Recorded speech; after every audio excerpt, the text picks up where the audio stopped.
Welcome back to the Culture Crusade. It's good to be back. How is everyone? Wow. We got our super chat right out of the gate, guys. Check this out. Anime fan 3794 for 1999 says, "Oh yeah, Shad. A few days ago, I rewatched Spielberg's 2001 movie AI Artificial Intelligence, which is basically Pinocchio with robots. Interestingly, it somewhat addresses similar points to your never give AI free will. Thank you. That's exactly the standard that we should do. Well, the concern is people are going to think AI has free will way before it ever does. And they're going to be fighting for AI rights when it's just a complete... But we're going to need to quash this before then, right? We're going to quash this woke mind virus before then, because then it's going to be these things that appear to be sentient, which are obviously not. It's kind of like melting into nothingness. It's sitting there. It's kind of like, just, we got to, like the Last Jedi, we got to free all the domesticated animals to go die horribly in the woods. It's actually, we've got a couple of cases in point here where God gave creatures sentient free will. It never goes well. Hey, Mike, I think you might be on the wrong mic, actually, now that I'm listening. Really? Yeah. Sounding a bit echoey there, my friend. And while Mike checks that, that's so much better. All right. That is so much better. Rock and roll. Let's do it. Because I'm a little sick, so I got my Barry White going. Yeah, you were at a convention recently. And this weekend we did Heroes Con. It was, oh my gosh, it was so much fun, dude. It was like just a bunch of heads I've known from the internet for years that I never met. Edwin Boyette, who I'm like, I have spent countless hours. It'd be like meeting you, Shad, like in person. It would be. It's just so surreal. I genuinely, like when I met up with Gary in the UK, same kind of experience where you're mates with them, you spent time with them, but you've never been in person. When you get in person, it's just like, old friends, and it's a joy to hang out with them. Yeah, oddly enough, Gary and Garrett were like an hour away at this science fiction con.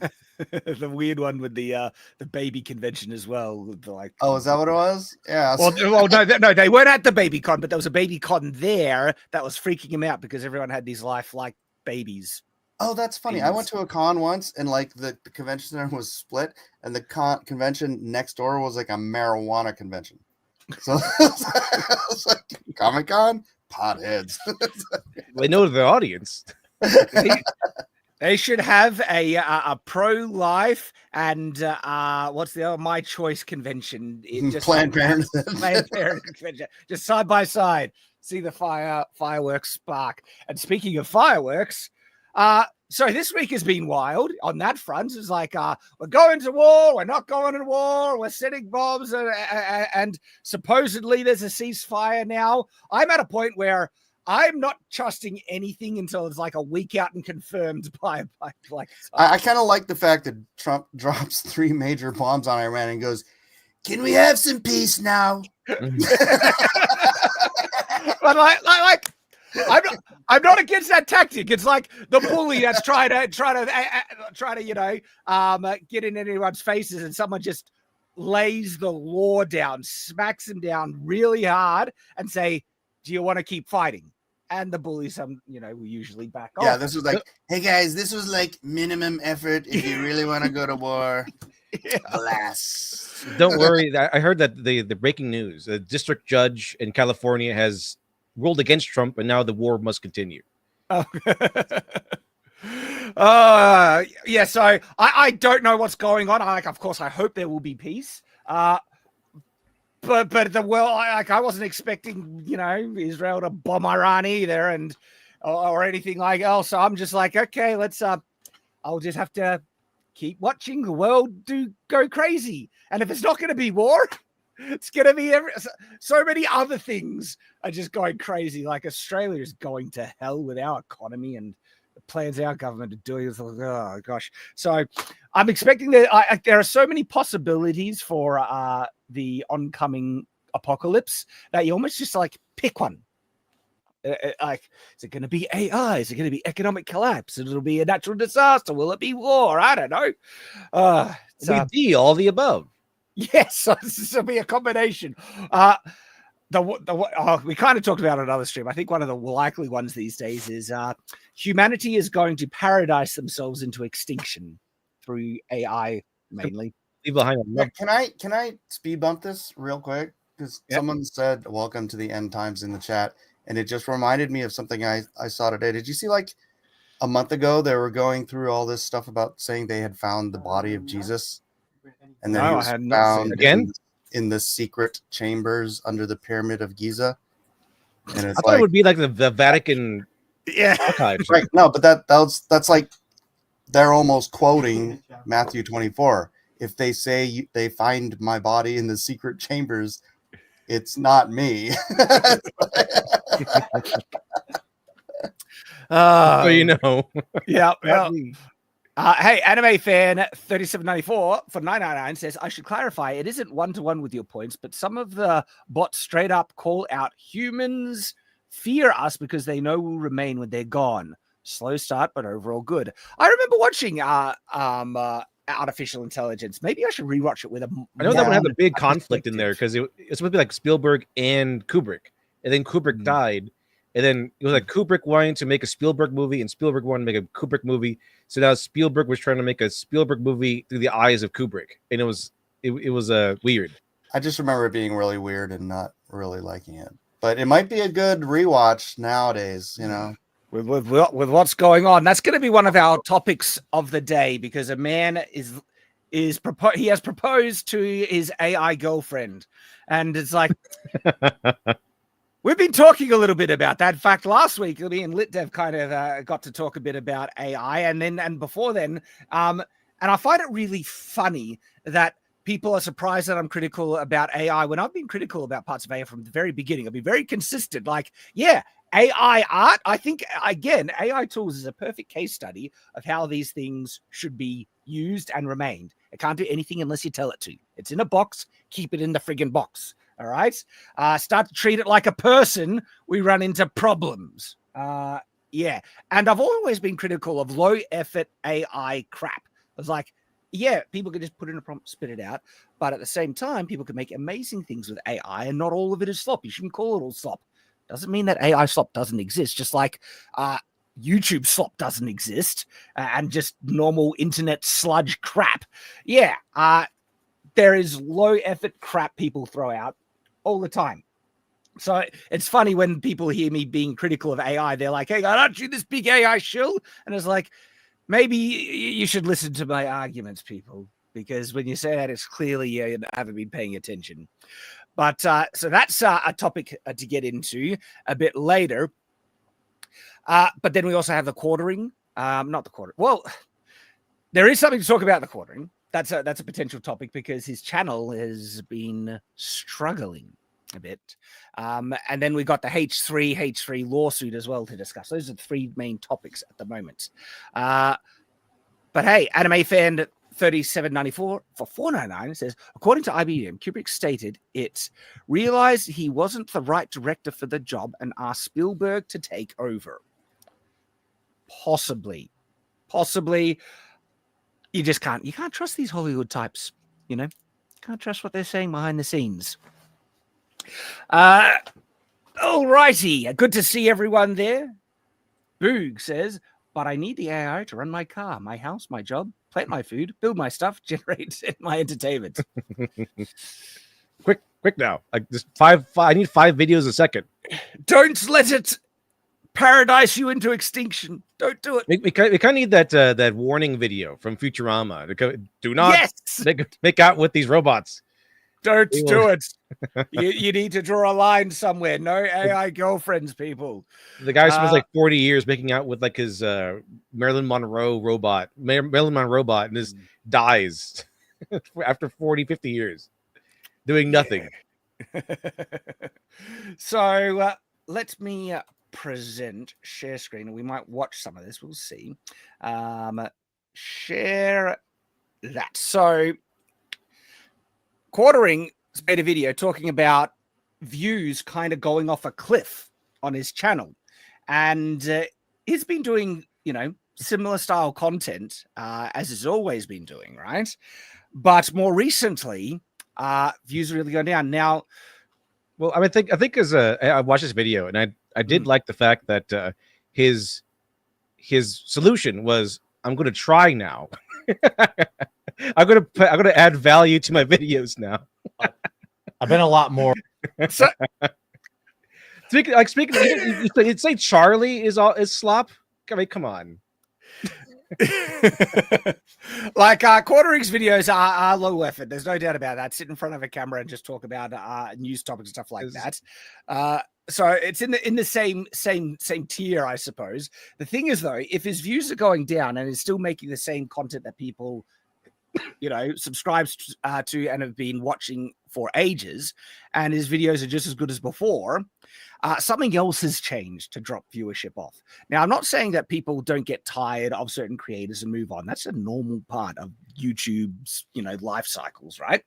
What generally happens, what should be happening, and this has been the general, way YouTube has, been operating for years, is that your new viewers offset the viewers that move on. YouTube is an ever-growing platform. More people are coming to the platform.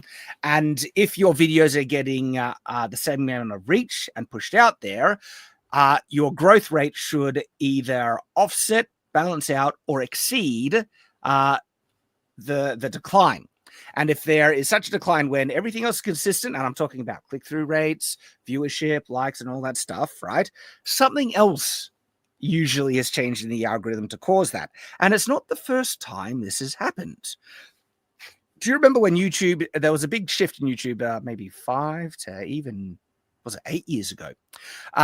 It shifted to prioritize watch time, if you look back a bit. And that killed off all these animation channels. Do you remember that happening, guys? Yeah, there's a lot of animation channels that went under, completely under. Like I remember what's his name? Harry Partridge. Like he was huge. And then he went under. Yep. I think they're doing a new algorithm for AI. Is that possibly? What I know is in the last 2 months, a large number of creators have been saying, "Holy crap, my views are falling off a cliff." And for me, I'm like, what, first time? I have to say, Shad, that my last video got more views than I had subscribers. So I thought that was pretty good. Hey, well done. And it's not to say you can't have the occasional video pop off, even with the algorithm changing things up.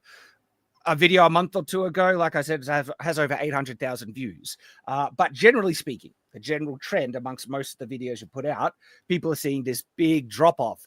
People mentioned it. I was watching Flashcast just the other week. People mentioned, it happened to them. My co-host Tyrant has noticed it on his channel.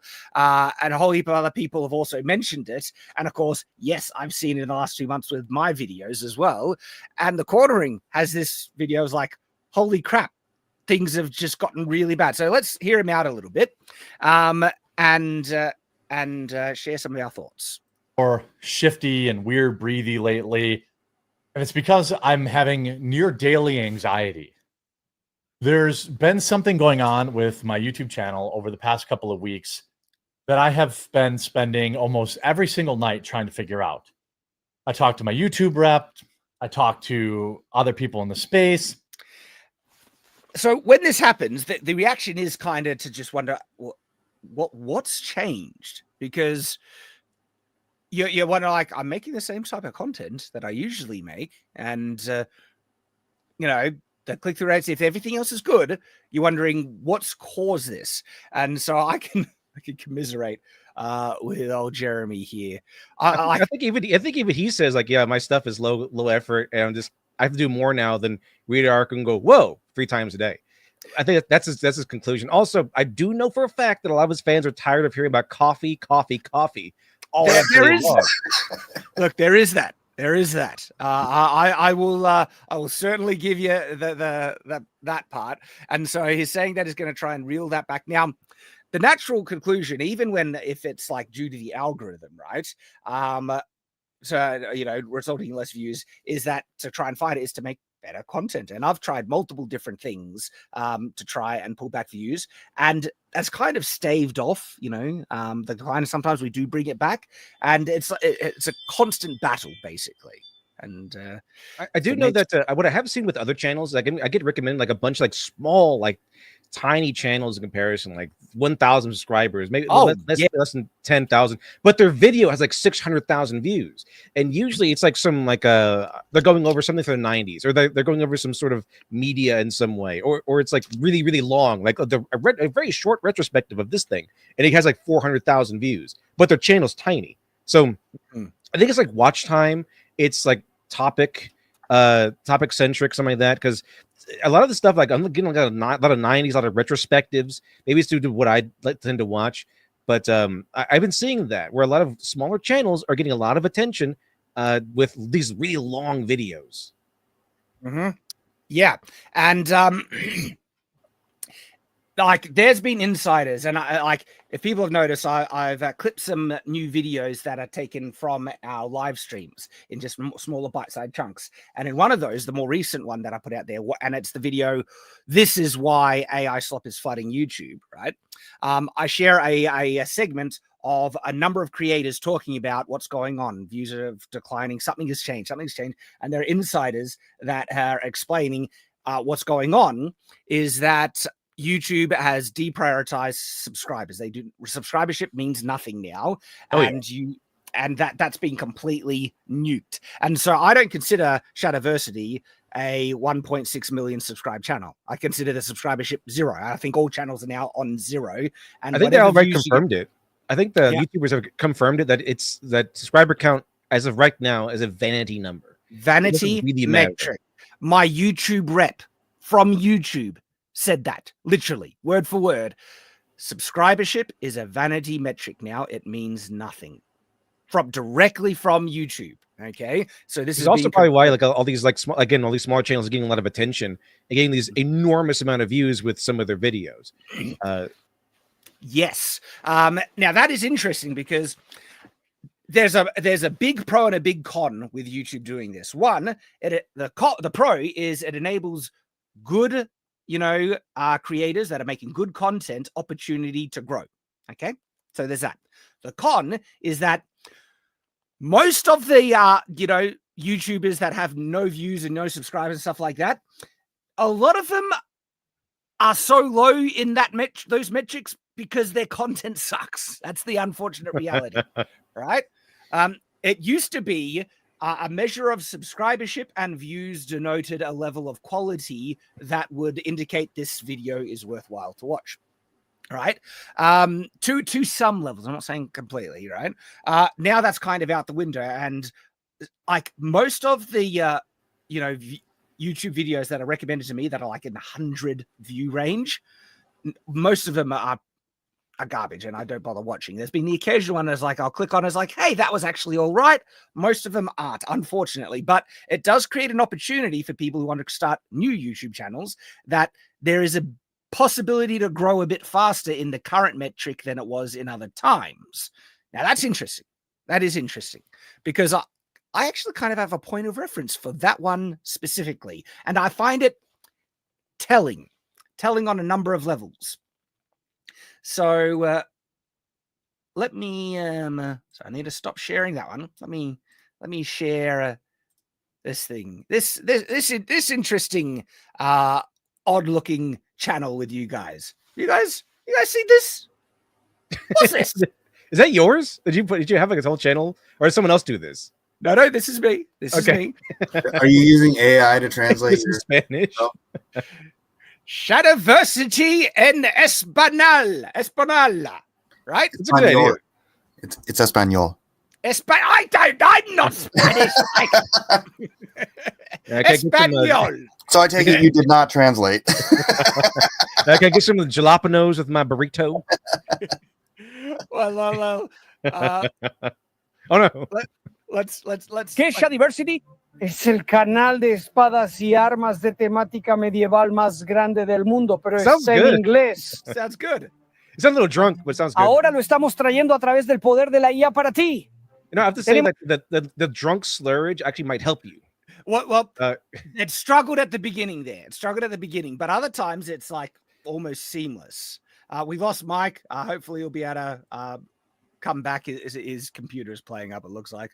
Tenemos una gran cantidad de contenido que estamos muy emocionados de traerte, donde exploramos la historia de muchas. So what is amazing about this, right? It takes my voice. That is my voice speaking in Spanish. Okay. And you can so there are a number of videos. This is awesome. Isn't this great? Right?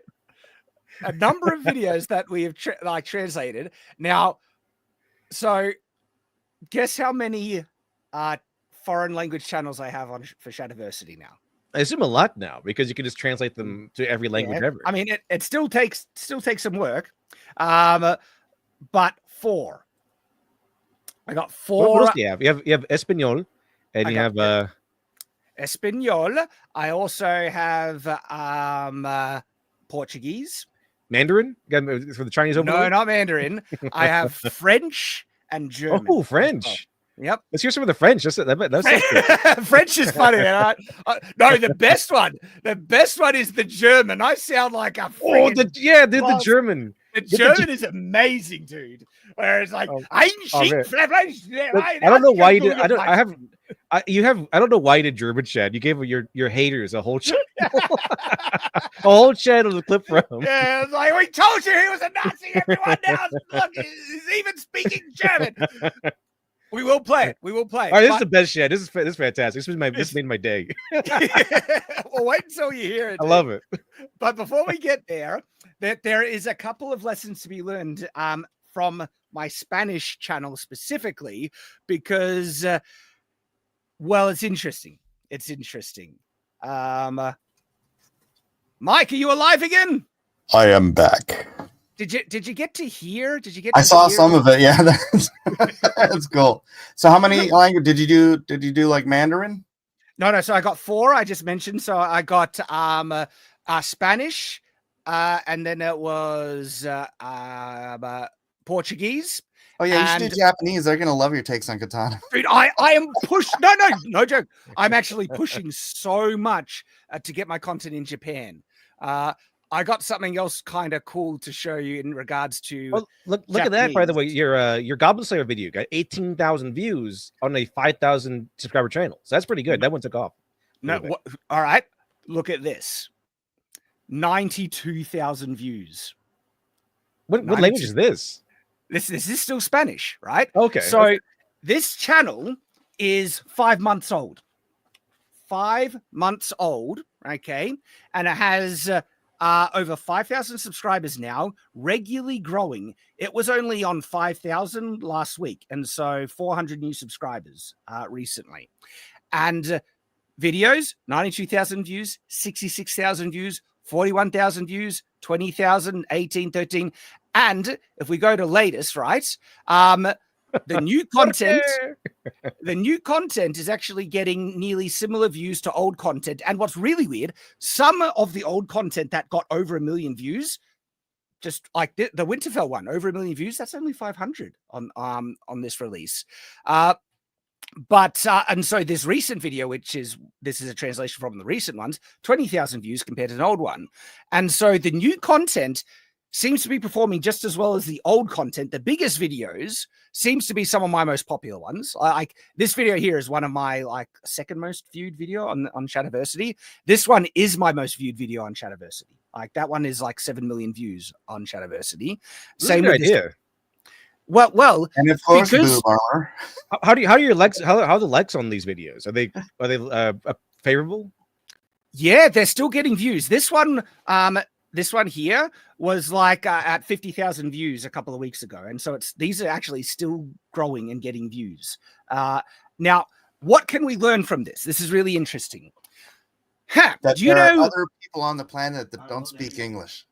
There's that, Mike. There's that. But Mike, right? These videos are getting pretty good regular views on this channel because they are recent. I have these same videos in English on Shadiversity. Do you want to know how many views they're getting on Shadiversity? Not very many. None.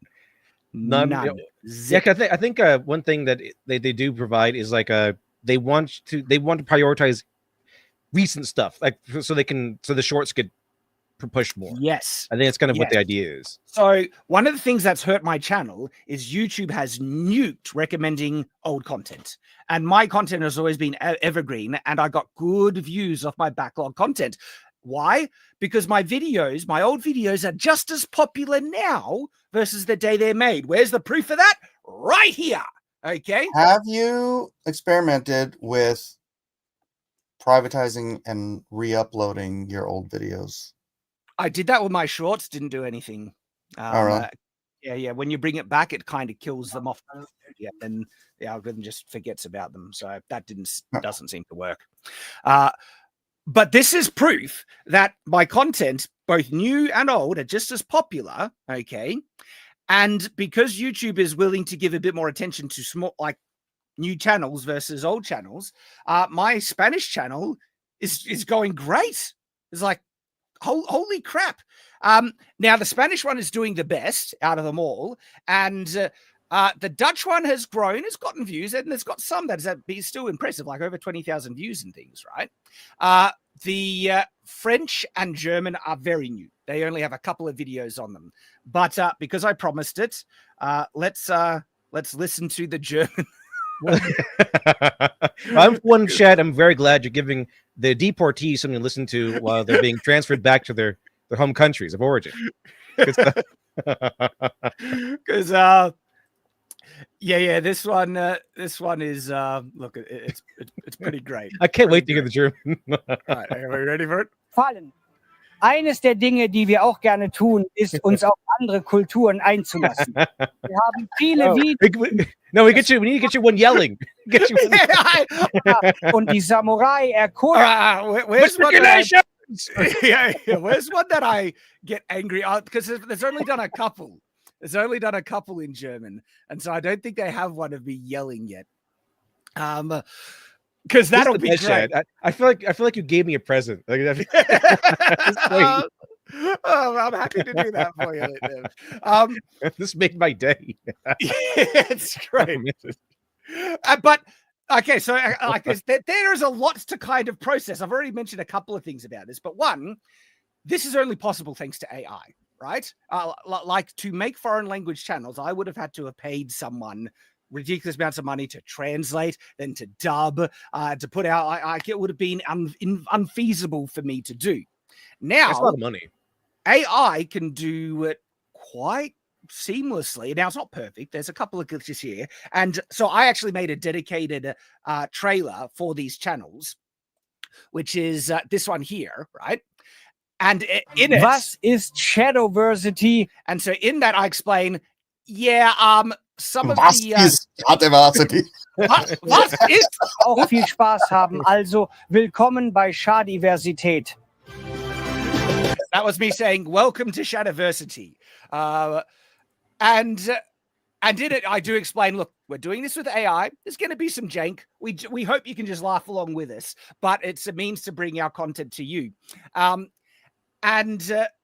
This is a great example of one of the incredible things that you can do with AI. This is enabling me to get content further out there than ever before. So not all AI is bad. It's really, really good. And like I said, if I did a dub at someone else's voice, this is literally my voice speaking in another language, which is I just find phenomenal. I find that amazing. So that's all really cool. The next thing is what it says about what's going on with YouTube. Okay, because the criticism for what's going on in Shadowversity is that my content sucks. It's like, okay, if it sucks, why is it doing so well in other languages in terms of growth, right? These channels are actually growing faster and more regularly than my main channel. I find that interesting. It's like, what's going on there? Now,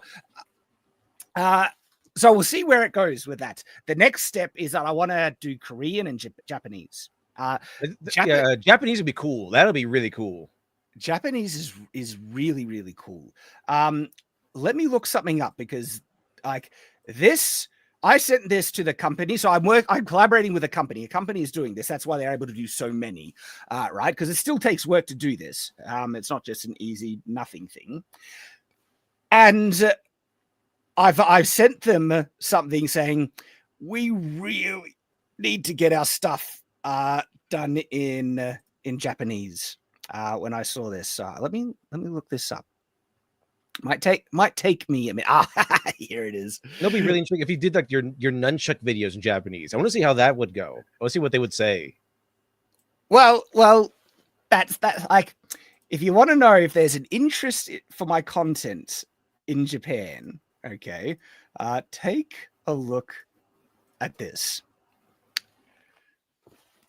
So, okay, all right. So this is a Japanese channel that is reacting to my video. What pisses me off about anime swords. That's the title of the video. Okay. How many views does this video have? 141,000. That's pretty good. That's more views than the video they're reacting to. It's like you're a Twitter artist. Have you seen the Twitter artist? And they only have 17,000 subs. Yeah, right. The reactors get more. We get more views than the actual person making the content. That's kind of well, I'm perfectly fine with this. I want to hear them. I want to hear them when they say Shadiversity, because they say Shadiversity. And so they've done this twice, and both of those videos that they've reacted to have been quite popular and done really well in Japan. And what's really interesting is the reason why it's done so well is people have loved the information in what I shared. So let me look up the other one that they did on me. They've done 3. Shad just did the "I'm really big in Japan" meme. Well, I don't know about you. I was like, guys, they've reacted to 3. What pisses me off about anime swords, this one here, which is my reaction to Country Bumpkin, my Country Bumpkin video, right? And my video on Goblin Slayer, and that Goblin Slayer one is up to 73,000 views. This one here, right, is the whole video is me explaining what they did right and what they did wrong with the swordsmanship of this anime, and the comments are so popular. But I translated a comment into Japanese. Do you want to see what I said? What did you say? Translating it, it's like, thank you for sharing our reaction to this great anime. We are very happy to see a more realistic portrayal of medieval swordsmanship in anime based on medieval culture. Seeing such an accurate depiction helps to spread the historical fact that there were many martial arts in medieval Europe. Anyway, I just basically explained it, but I also say, feel free to react more. I think this is great. And so many of the comments are like, this was intriguing. They're like YouTube was 10 years ago or more, where most people in the world thought medieval swords were heavy, cumbersome bars of steel, basically. And most of them are like saying, wow, this is really useful. I didn't know this about medieval swords and things like that. They're not 100 pounds made out of blocks? Yeah. Like, there was even one saying, there was a comment saying, yeah, medieval swords actually really top heavy, where the katana is more balanced. And I was like, pardon me. Actually, but you can become a push up the glasses guy now, Shad. I was. Anime. Oh man, I wish I could find it. No. All according to Kaikaku. Because I replied to it, right? And the commenter was like, wow, thank you so much for correcting me. How did I get this wrong, basically? Japanese people are really respectful. I love Japanese people. They're great. Yeah, we're so damn respectful. And so this, I sent this video to my translator saying, guys, we need our content in Japanese. Come on. I think our content would do really well in Japan. And they're onto it. They're like, I don't know what's taking. They're waiting on some type of translation technology thing to do, because there's something about Japanese that's difficult. But we will probably get out the content in Korean a bit earlier. But this was all just another. Let me know when it's good for Japan, because I'll start making content for Japan. It's an untapped market. And the fact that my Spanish channel is doing so well, they've actually they're happy to try more now, because I don't think every channel they try takes off like my Spanish one has, which means that, the content's good. People are enjoying it, right? If only YouTube in America and English-speaking countries would operate that. But the nuke subscriptions and newer channels do have certain advantages, and as I'm seeing. So we're in a very strange meta at the moment, and that's the very thing that Quartering is basically experiencing, where he has seen this pretty darn big drop-off for his content. And he's not the only one. He's not the only one that's seeing this. So this should really go to tell people that something in the algorithm is messing with a lot of people's channels. I just can't figure it out. And right now, I don't even really have a great answer. But what I do have is an action plan. Yeah. And he's just going to try and make his content more enjoyable, more watchable, a higher value proposition. And good luck to him. Good luck to him. I hope it succeeds. And I like the Quartering. I think he's a decent dude. I've enjoyed it, his videos here and there. He certainly has tried to stand up for other creators when they, get shafted by YouTube, and has made, supportive videos to try and help them out and things like that. So YouTube, right? Things are going, and it's not always YouTube. Am I right? YouTube, all right, guys? All right. It feels like that. Let's catch up some of the super chats and then go to one of our other topics. Disco Inferno for $5 says, I've been watching Quartering for 9 to 10 years now. The reason he's struggling is he'd do 2 to 10 ads in a 2 to 3 hour live stream, and there'd be 2 to 5 minutes each ad. Damn. I appreciate your views. I do not think so. The reason being is that he's been doing this for ages. And if people truly hated it, I think they would have jumped ship long ago. Okay. The Quartering is one of the master shillers of YouTube. He really is, right? He has been putting sponsorships in most of his videos from the very beginning. What do you say, Mike? You're muted. My computer was locking up. I'm like, what the hell's going on? Okay. My computer's not being nice today, so I apologize if I glitch out or something. Mm-hmm. And look, I know his coffee ads can get pretty excessive. You just skip. It's not hard to skip. So it's odd. It's odd when things are consistent and then suddenly drop off a cliff. That's what it's like when something changes in the algorithm. If you're doing something that is alienating your audience, it's kind of like a gradual kind of thing. What I see, especially on my channel, is things are going fine, and then bang, something happens because the algorithm changed. And I've done videos on it where look at the sharp drop off, and you can pinpoint it to a date, and it's like, okay, that's the algorithm doing something dodgy. Okay. Because like I said, if this was the case, if that was everyone just getting sick of his ads, I think they would have jumped ship long ago. But dude, I appreciate your perspective, and thank you for the super chat. He also adds, so diverse, missing integrity for $5. Long name. Yes. The other issue is he overextended with his coffee and almost bankrupted himself. Plus, a lot of us hate the religious BS Melanie drags on into every topic. I haven't seen his live streams, and I don't see that affect his primary content on the Quartering. So again, I have to say, I'm not sure that's the culprit for what's affecting. I did hear he overextended himself with kind of, what was he pushing his coffee onto Amazon? It didn't work out or something like that. Hey, I appreciate that he's trying to grow a business, and he makes some risks, but he's still surviving, and he's a survivor. He'll stick around. He'll get through it. Empty Veins for $10 says, hey Shad, do you know anyone that makes a good sword that also have quality modern finishes such as anodizing or PVD? Ooh, that I do not know. What would I'm assuming Knight choose arms and armor wise if they had access to modern tech? Guns. What would a Knight choose? Wouldn't that be legitimately so? Because they were using guns back then too. They were using guns back then. Knights were like, whatever can kill my opponent the most effective way, I'll take it, thank you. And that's actually what happened with Europe, broadly speaking, where samurai did too. In fact, samurai used guns as well. Yep.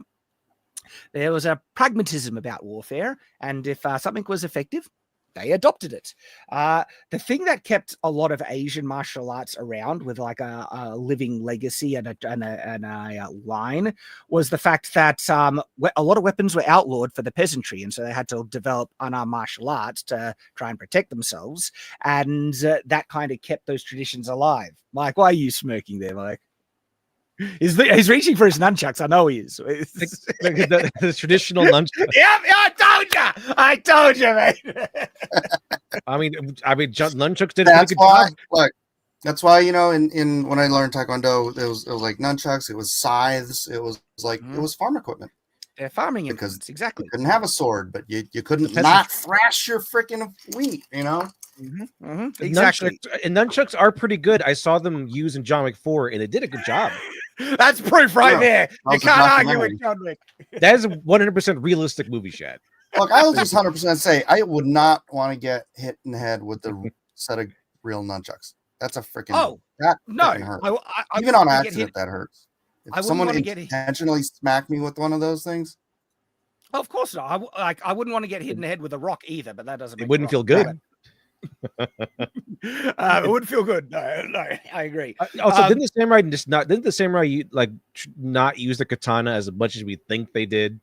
Oh yeah, absolutely. Like so, the katana the samurai sword they use more on the battlefield was the tashi, which is a longer type of katana with a stronger curve on it.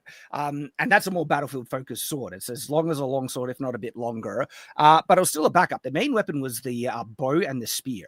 Okay, that was the samurai kind of go-to. The mix sense. If I remember, Aikido was developed essentially to fight against people with swords. Yeah, a lot of martial arts is developed due to the necessity of people not having access to weapons. This is why a lot of the codified kind of structured martial arts in medieval Europe disappeared, because everyone carried weapons with them.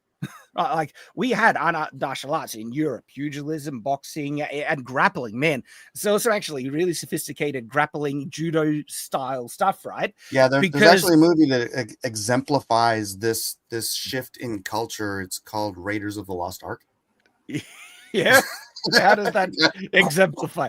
Oh yeah, just pull out a gun and shit. Oh yeah, the guy waving around a sword. and so most of the peasantry in medieval Europe could carry swords and knives with them, and so they focused on martial arts around swords and knives instead of fists and kicking. And then when guns came around, it's like, we'll go to the shooting range, mate. You can, and a lot of them could get access. That's very interesting, isn't it? It's like there should be a reversion back to martial arts in England, because now you can't even have a sharp, pointy knife. Dude, I've done videos, and ironically, that it makes sense to wear medieval chainmail for self-defense in Europe now. It probably would, actually. Because of all the machete attacks. Unironically, chainmail is gold class protection against machetes, because machetes can't rust, and so against slashes, it's impervious. Yeah, but Chad, that's something Sam Hyde would call an inconvenient fact. And so if you go out there and you wear chainmail to defend yourself from these knife attacks, you will be considered racist. That's kind of how it goes. Why? Excuse me, sir. Why are you wearing the chainmail shirt, chainmail armor? And then I want to defend myself from lethal strikes from people with knives. That's racist. You are fined 100 pounds for the universal statute or whatever it is. How about carbon fiber tunics? Well, the thing is, it doesn't really matter what you're wearing as armor. It all depends on why. And if your answer is so I can defend myself against lethal knife attacks, if that's your answer, then you're racist. You get fined and thrown in jail. It's not racist. That's religiousist. The next thing that I want to test. The next thing I want to test for modern day self-defense is essentially like a type of modern day gambeson, which is made out of like a high Newton resistant fabric that you could potentially wear as a jacket. And that could also be really good. And so that's kind of coming on the horizon in the future. So let's do a sharp segue and discuss what's going on in the YouTube creator sphere with Ethan Klein suing. Oh, yeah, I heard he's suing at least Hamas Piker, whatever his name is. No, it's actually not it's not Hassan. So he's not suing Hassan. Okay, someone told me he was suing Hassan. No, he's suing his orbiters. So the background of this, ladies and gentlemen, is that Ethan Klein made a video called "Content Oh my Nuke gosh, Hassan so Tycoon." thin. Yeah, he's lost heaps of weight. Have you not Join. Have you not seen this guy recently? People assume that it's Ozempic, but look, he's lost weight. Good for him, basically. It's a good still. This is AI. Come on. No, this is 100% him. This is 100% him. So he made the Hassan content nuke, and a number of Hassan's orbiters reacted to it with the expressed intent. They're so dumb. They say this on camera. So you don't support Ethan by watching the video on his YouTube channel, that they can watch it through them as they react to it. But their reaction, no joke, some of them, they do the whole chair stream. They leave the camera and it's just a chair while the Ethan's video plays in the background. And he talks about it in this video. Yeah, because technically you're not supposed to like just play a video. You're supposed to commentate on it. Like if you commentate on someone's video, Yes. it's kind of transformative and everything. If it's like, oh, here's my thing about this situation, something like that. So I mean, it's a kind of fine line, I guess. Sometimes get dangerous territory, but you're not. I mean, it's like, okay, maybe I let the video play too long versus I got up from my chair and just left the chair on stream. If people are unaware of some of the deeper lore, Ethan Klein actually has done the exact opposite of what he's doing now, where he was sued by someone else because he reacted to their video and they sued him for copyright infringement, and he took it all the way to court and he won. It was actually kind of like a landmark case for YouTube reaction content, where it set precedent that people could refer to that case in the future saying, no. If you react and transform the content through reaction, it becomes your own new piece of art, your own work. That becomes your video, your reaction to someone else's video. They say, I'm paraphrasing because I don't remember the exact wording, but they effectively say it becomes your work now because it's transformed. You've transformed into something new and you own that new thing. And so that was really, really good. And it's interesting that Ethan now, he's attacking the opposite end of the spectrum, when if someone tries to react to something and they don't transform it enough, where they barely give any commentary at all, he is taking them to court for real copyright infringement. And from seeing the cases of what these people did, like one of them literally says, thank you for watching this video so we don't have to support Ethan, effectively, paraphrasing again, right? He basically has them dead to rights. Like, they've admitted that their purpose of watching this wasn't to transform it, but to rob him of his monetary, benefit from his content. Why would you say that? Judge, they admitted to the crime, so you have to be so dumb to do that. But the arrogance of a leftist, right? The arrogance of a leftist. Oh my gosh, 100%. You're 100% right. Now, Hassan has effectively done that with a lot of other people's content, and there was a bit of a reaction. In fact, Ethan kind of mentions it a little bit. So he does a skit intro. Where he basically says, I'm giving my lawyers generational wealth because I'm going to be suing these people. So join with and say, okay, that was a funny little gag. And then he goes into the video. Let me tell you guys a story. About a year and a half ago, it's a big conversation called ReactGate. ReactGate was a debate. So I watched this controversy quite closely because the whole EFAP crew were either directly involved or almost kind of helped set it off, where one of the creative that used to appear on EFAP doesn't as much anymore. His name is JXE, right? He made a video that Hassan reacted to and basically didn't add any commentary, even left his get his tendies computer, and there was a bit of a chair stream thing, right?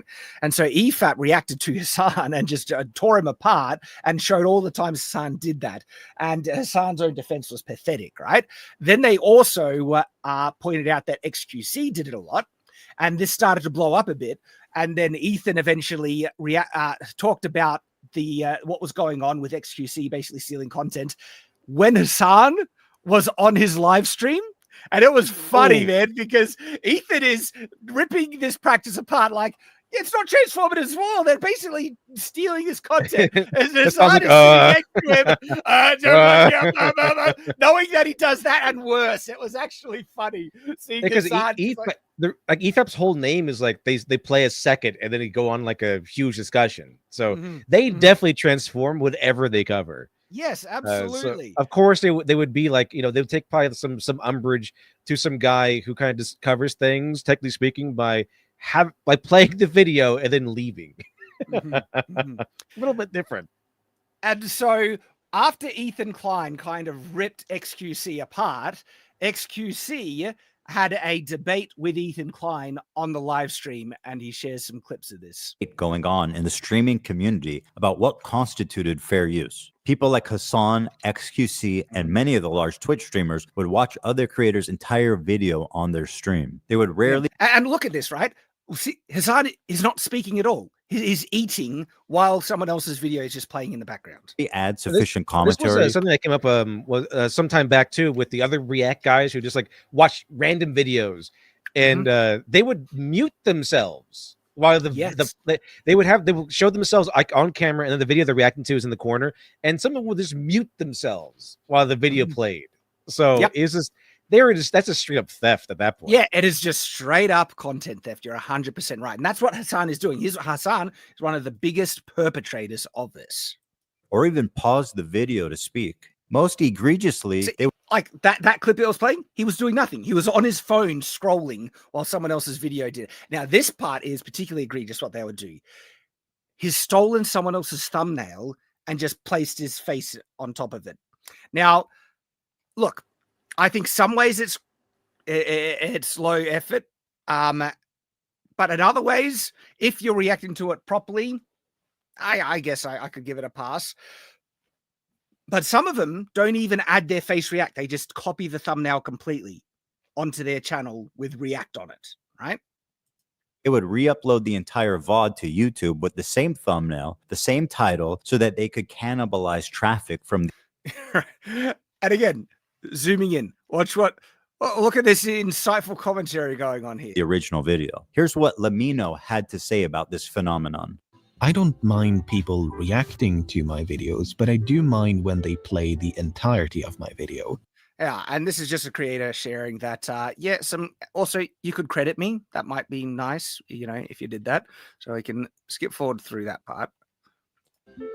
Now, understandably, this made a lot of people angry because why should these content thieves essentially get more views than the author of the video, which in a lot of cases was happening? Yeah, and if people want to look up kind of some of the saga of EFAT reacting to it, look up, thank you, chat, Man of Steel as a thumbnail is epic on EFAT. So look up Man of Steel, not Steel of the metal, Steel as in theft, right? Man of Steel on EFAP. And yeah, it's worth a watch. Worth a watch. Mauler did a good job with that one.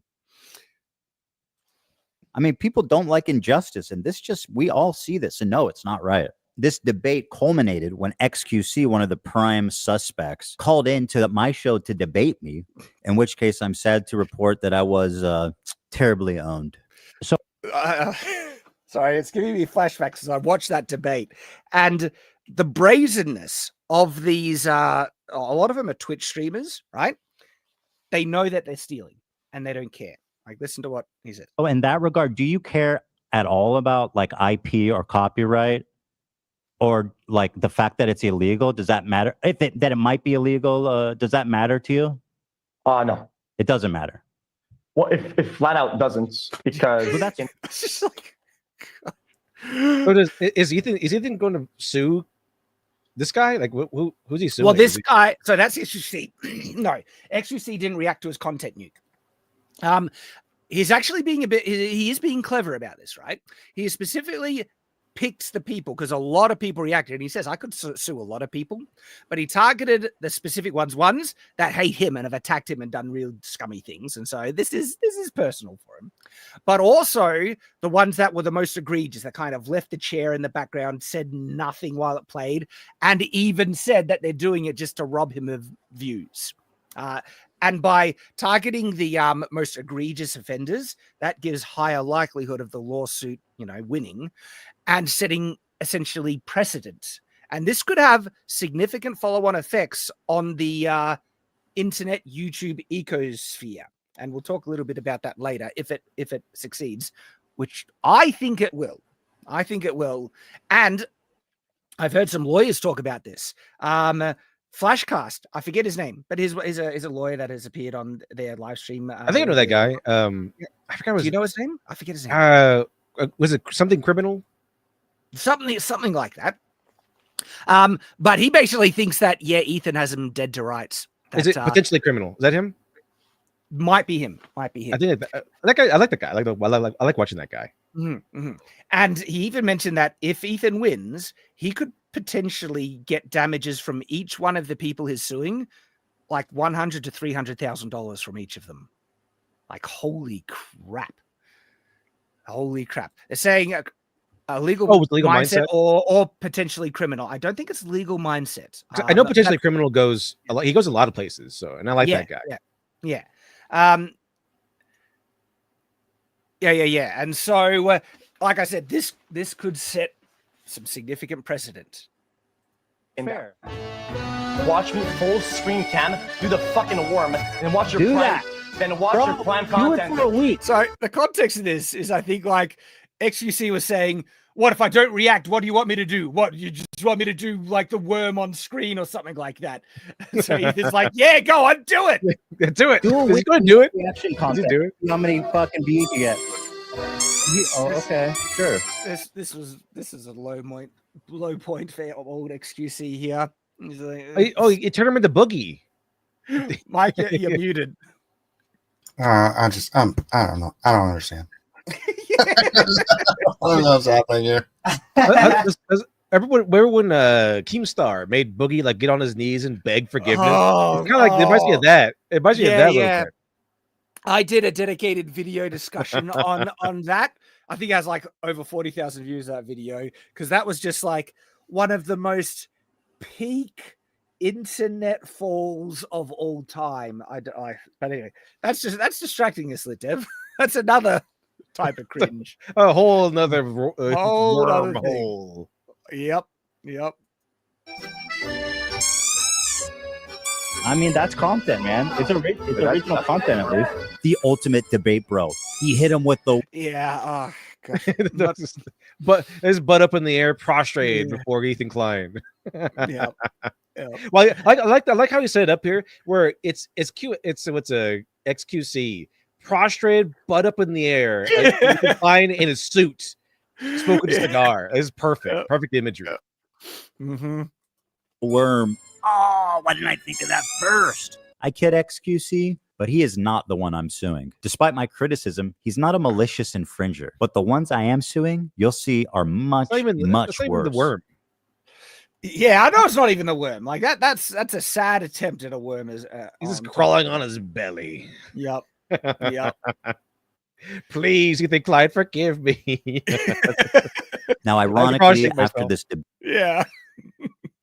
debate and in the wake of this large conversation, the problem seems to have only gotten worse. You have people like Hassan Piker paving the way of fair use with what's known as chair reacts. Mm-hmm. When Hassan gets up to go to the bathroom or to eat or to talk to his mom or to do whatever, disappears for. And we kind of covered that already. And EFAP, like, look at their, King of Steel or something like that guy, Man of Steel, because he takes it to a whole other level with his content theft. It's shocking. Well, I've been seeing Russia, especially, and he does it so often.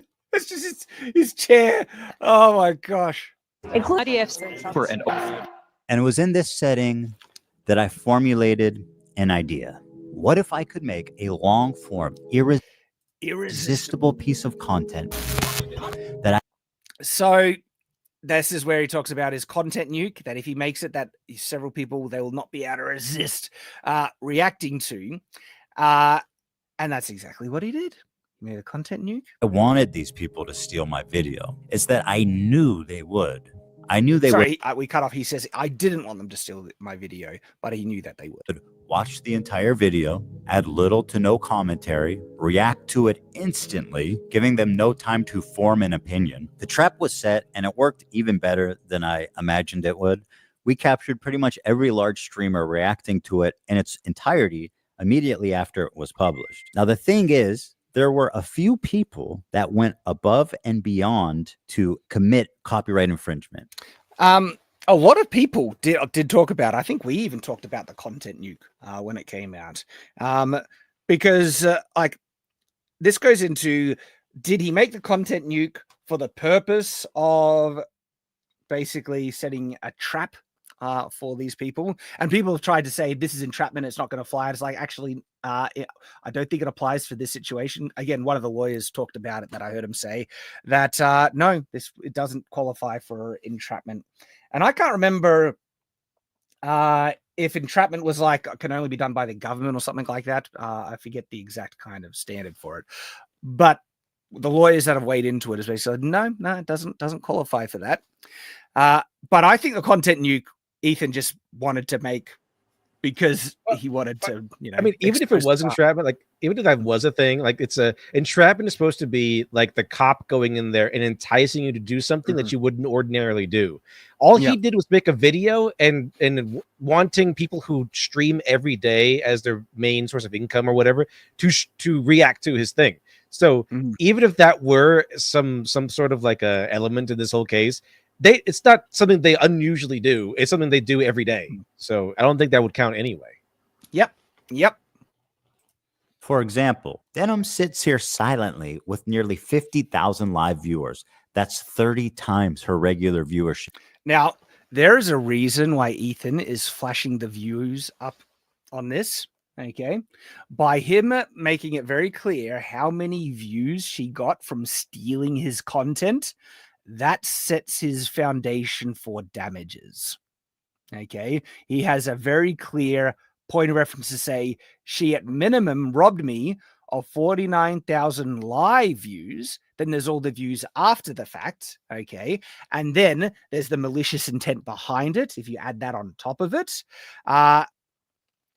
there is grounds for damages now, quite significantly. And 49,000 live viewers, that's huge. That's quite a bit, especially when her average viewership was like maybe 2,000, like maybe around there. So 49,000, there was definitely a change. Like it was definitely affected by the video she covered. Exactly. And so that's, again, Ethan can use that as like grounds to say she's only getting these extra views because she stole my video. Ooh. She's working directly with the Snark subreddit moderators to siphon views, and their intention. Yeah, so this is a post on one of the greatest cesspools of the internet, Reddit, and not including my wonderful mods on the good old Shadiversity subreddit. I appreciate them; they do a good job. But for the large majority, I think most people can agree that Reddit is garbage, and this is one of Ethan's hate groups, and they literally made a thread for the purpose of stealing Ethan's content.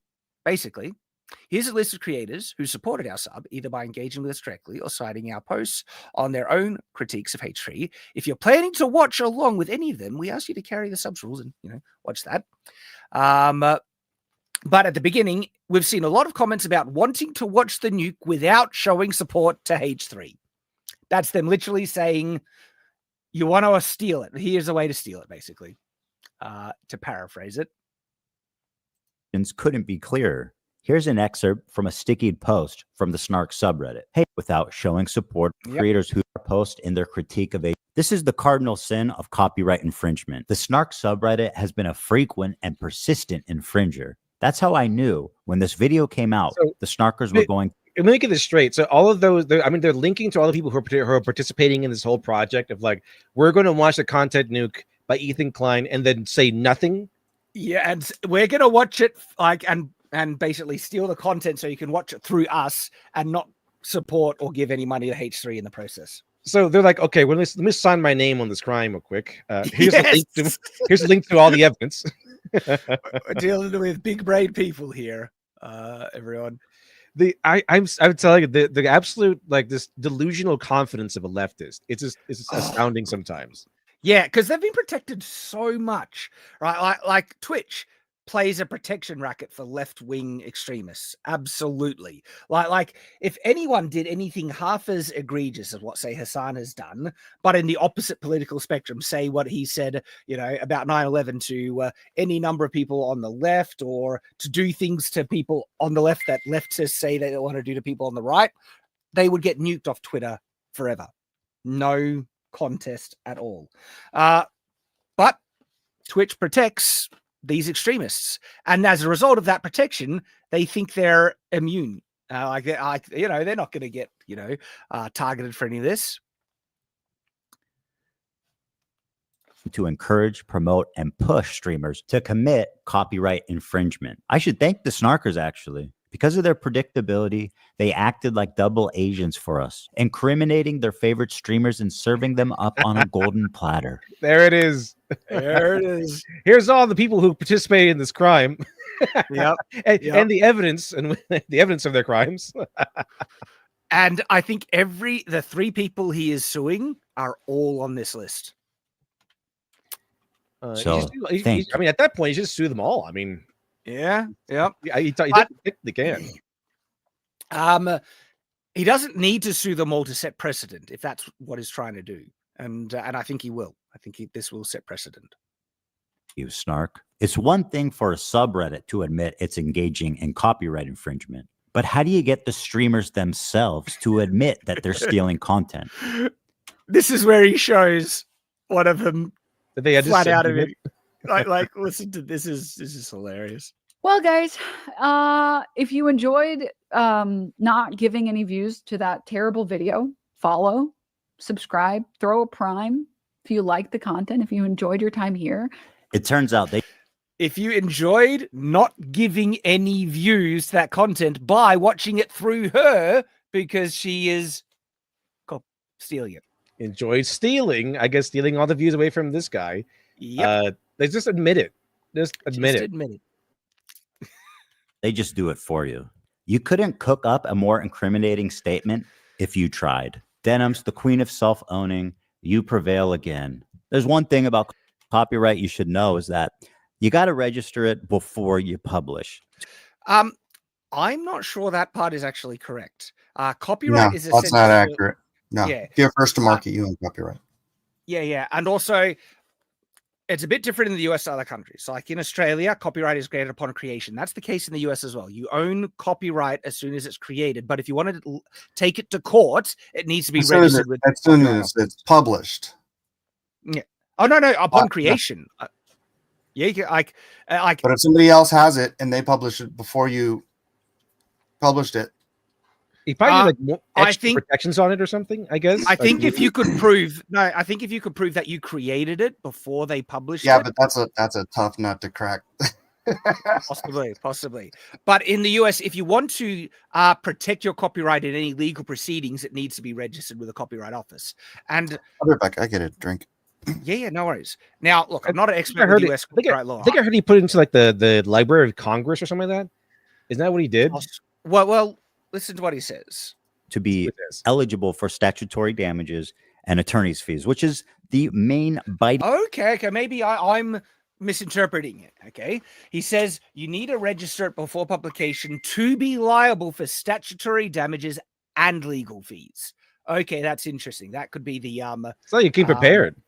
Yeah, that could be the important caveat, because my understanding was that you can register something for you can register a work with the Copyright Office after it's created, right? And so let's go through it. You create something, someone infringes the copyright, you then register it in the Copyright Office. You can then sue them for infringing your copyright. I believe, I'm not an expert, but my understanding at the moment is that you can do that. But what the caveat might be that if you do it that way, if you register it after the infringement takes place, you might not be eligible for statutory damages or attorney's fees.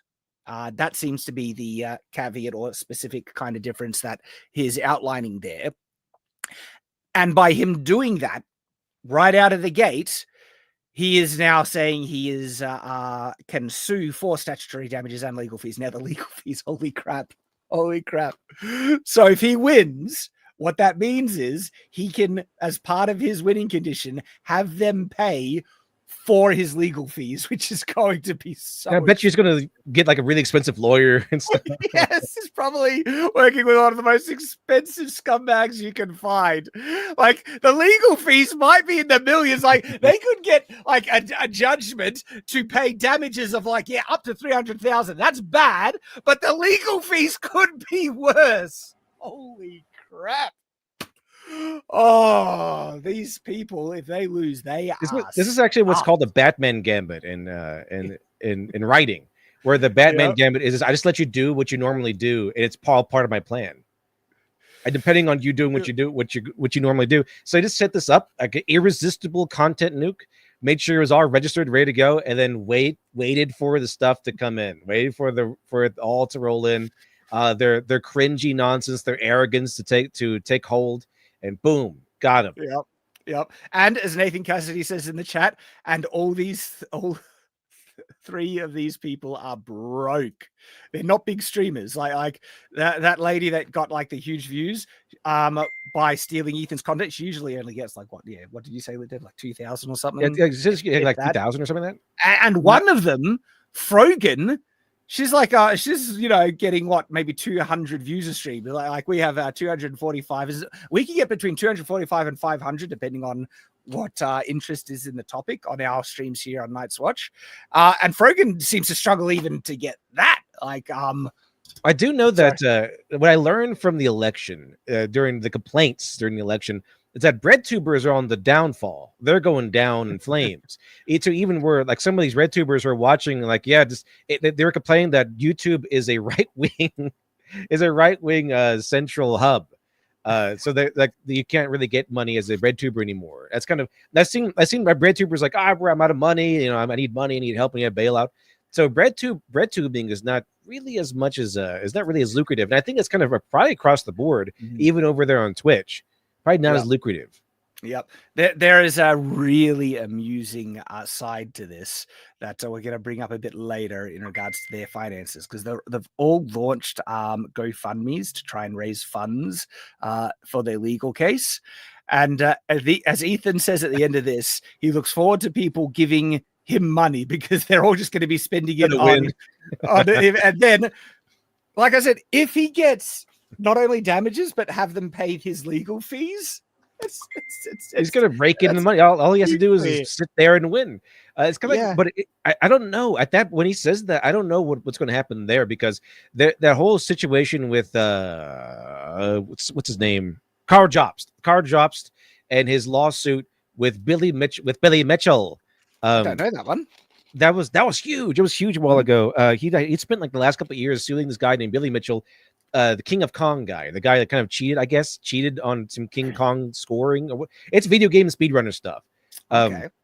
So Carl Jobst was like bragging that he was going to destroy Billy Mitchell and run him through the mud, and that because Billy Mitchell, I think, was suing Carl Jobst for defamation. Like, there's no way, and Carl Jobst was like, there's no way I'm going to lose. And so he gained a bunch of money. I think he got some money for the lawsuit, but spent hundreds of thousands of dollars on this thing, and lost. He's on. By the way, Shad, you might like this because it's on Australian. It's an Australia court. So he was forced to pay out millions in Australian dollars. Because what would amount to everything, which was like defamation and Billy Mitchell's like hundreds of bucks.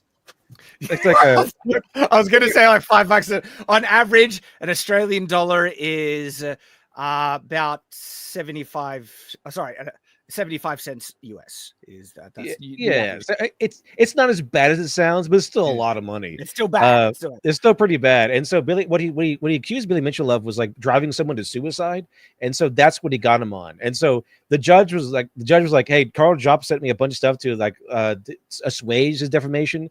But he's like, the judge saw all the stuff that Carl Jobst sent in that explains why he said what he said. Like, that actually makes it worse. So Carl Jobs' defense actually made the judge go, you know what? I'm increasing the amount of money you have to pay Billy Mitchell.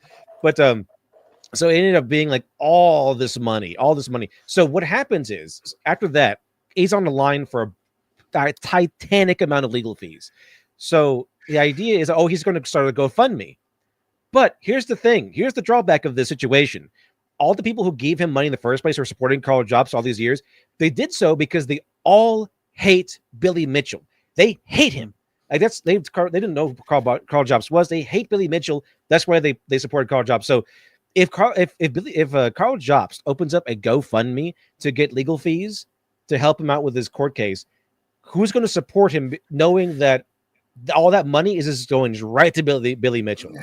So it might be one of those cases where it's like, okay, we need help defending ourselves from Ethan Klein, and they know that it's probably just going to go to Ethan Klein. How much help are they going to get, actually? Exactly. And the level of copyright infringement is so egregious. I think he's got it in the bag, but you can't really predict how these things play out, because sometimes legal cases can be dismissed just by someone making a mistake. So do you guys ever follow the lawsuit that this girl launched against Carl Benjamin?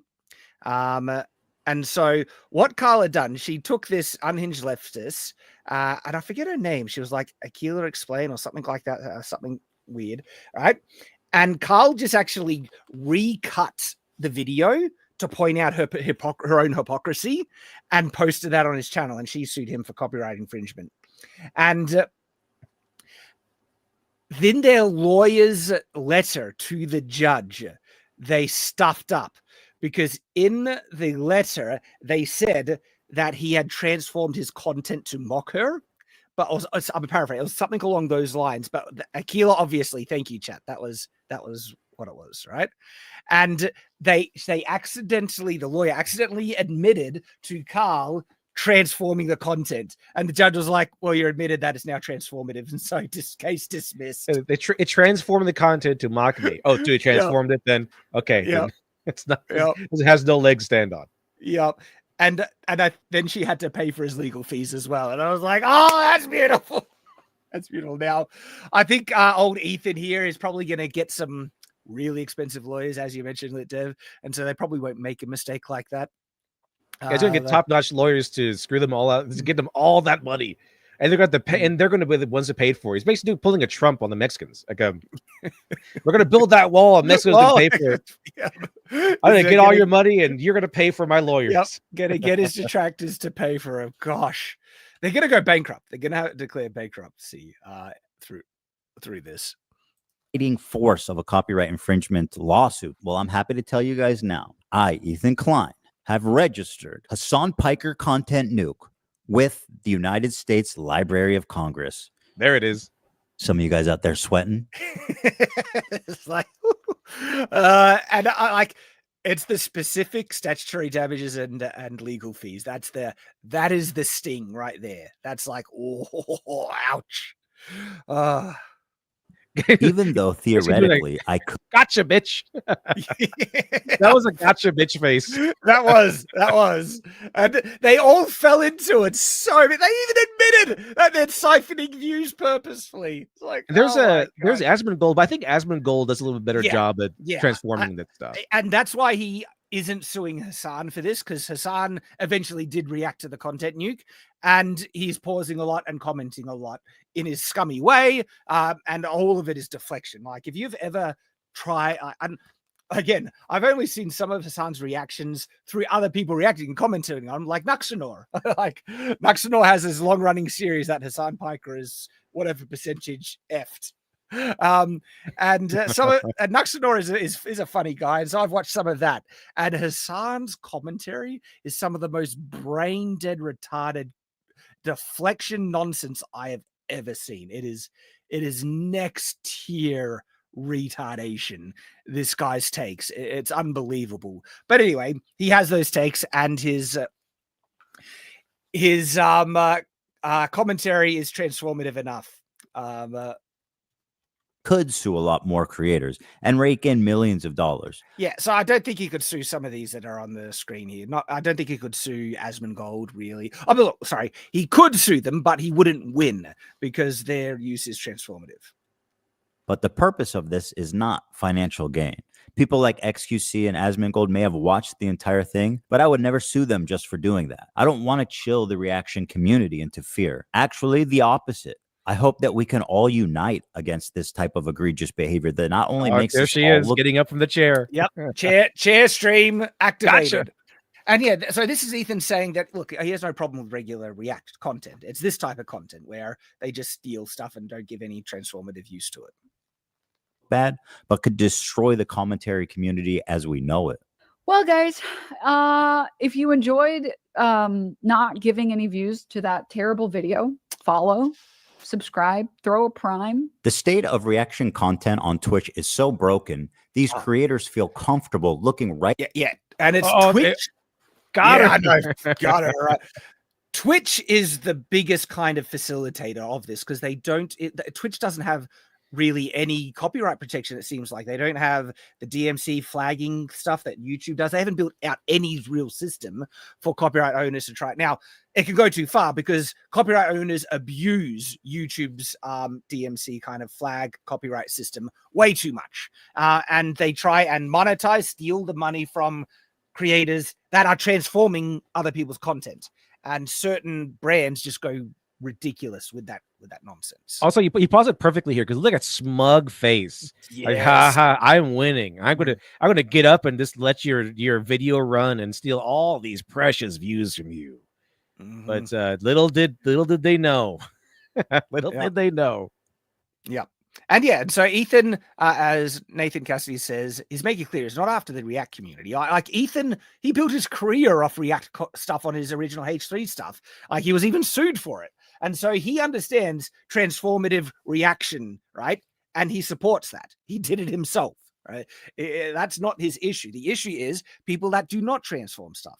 They just steal other people's content so they can watch it through them because their own commentary is so pathetically boring and nonsense that people aren't really there for the creator. They're just like, and he shares some clips of one of these people admitting it, that these streamers, they're acting as curators to present content that their viewers might be interested in. And that's them essentially saying, they're not there for me. They're just there for the fact that I can steal content and select the nice content to steal that you would like to watch and then present it to you in a package. That's essentially what she's saying. It's One like, thing wow. I do like that about Twitch a little bit because it's fair if you transform it, right? Yes, YouTube does not let you do that with like, if you watch like a movie or something like that. So I've been occasionally I've been EFAPing movies on Twitch, turning what would be like an hour and a half movie into like a 4-hour stream. Because I just pause constantly to talk about different things and stuff like that. So I do like Twitch for that, where it does allow you to like EFAP a movie or EFAP a show.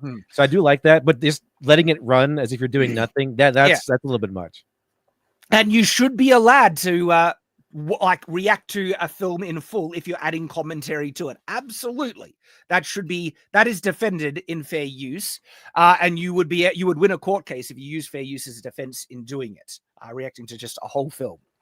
Also, it's not lost on me that there is a video about Ethan Klein comedically dunking on Hassan Piker registered in the Library of Congress. This is pretty funny.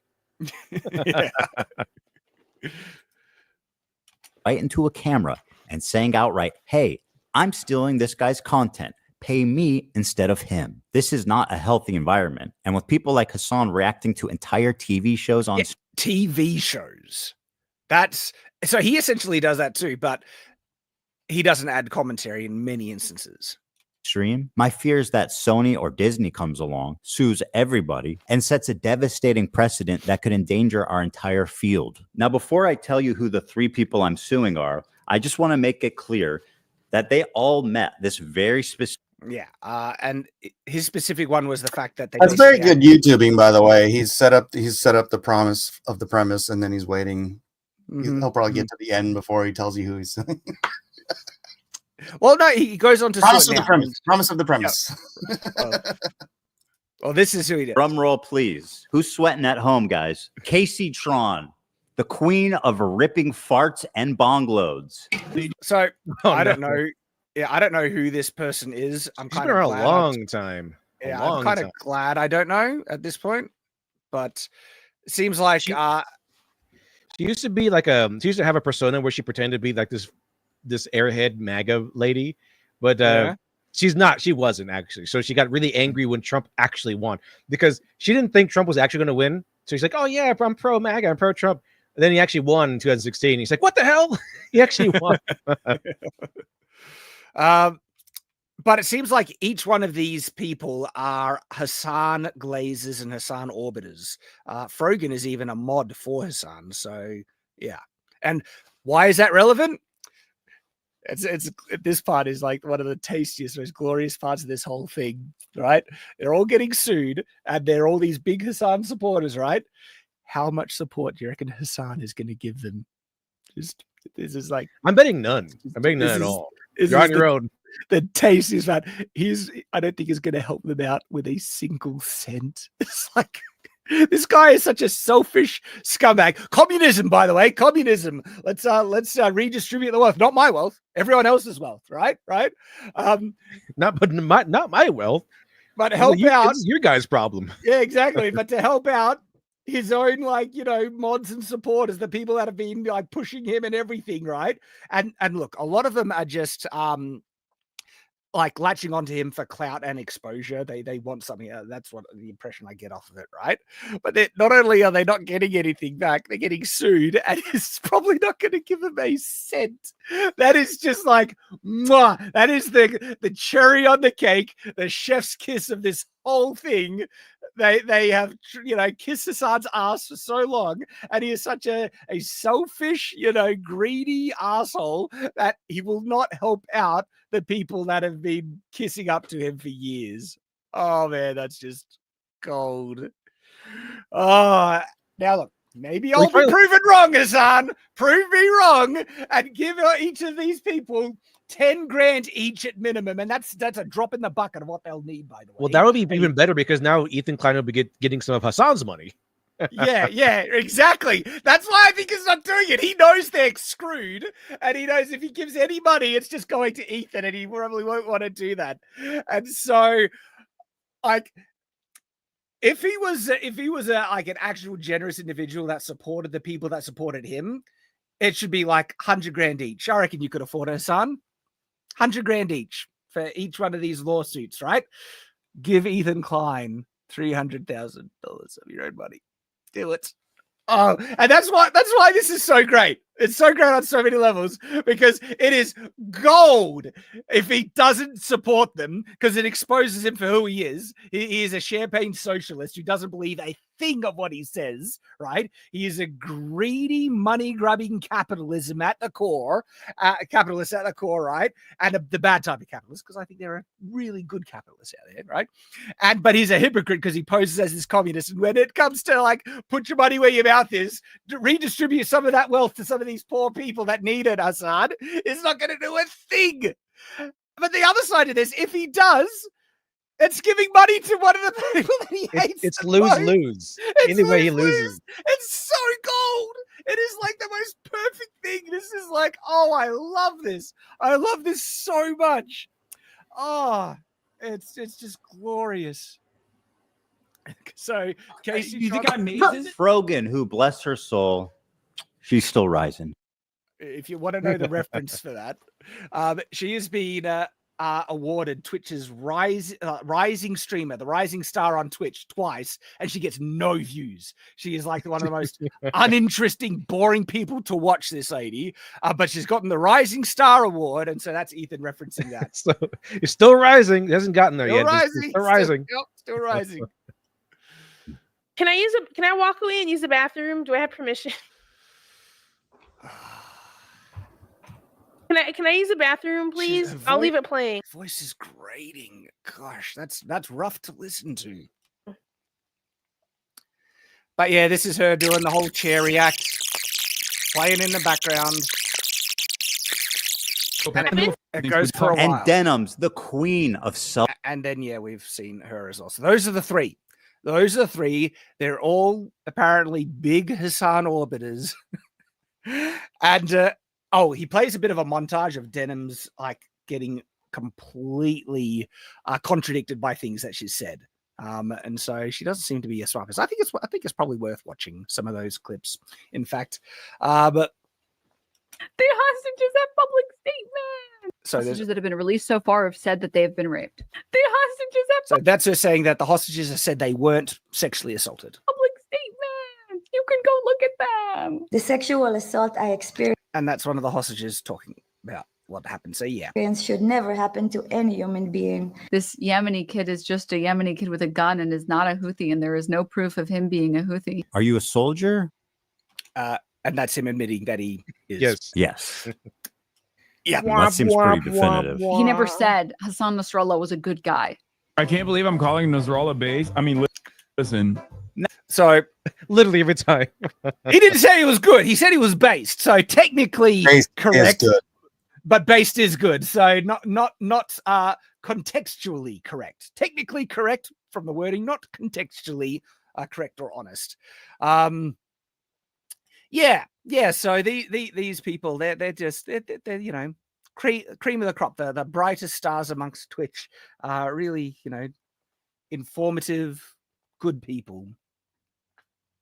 Now for the fun part. Let's take a look at the complaints, and let's start with my favorite of the three, the very own, the prestigious, the highly acclaimed, the highly analytical Casey Tron. And so he basically goes through what each of them did, and he explains, you know, the lead up, and then the exact wording of what they kind of said. So we don't need to go through all of that in detail, but basically it does set up a pretty strong case against all of them. So he does that for each one of them.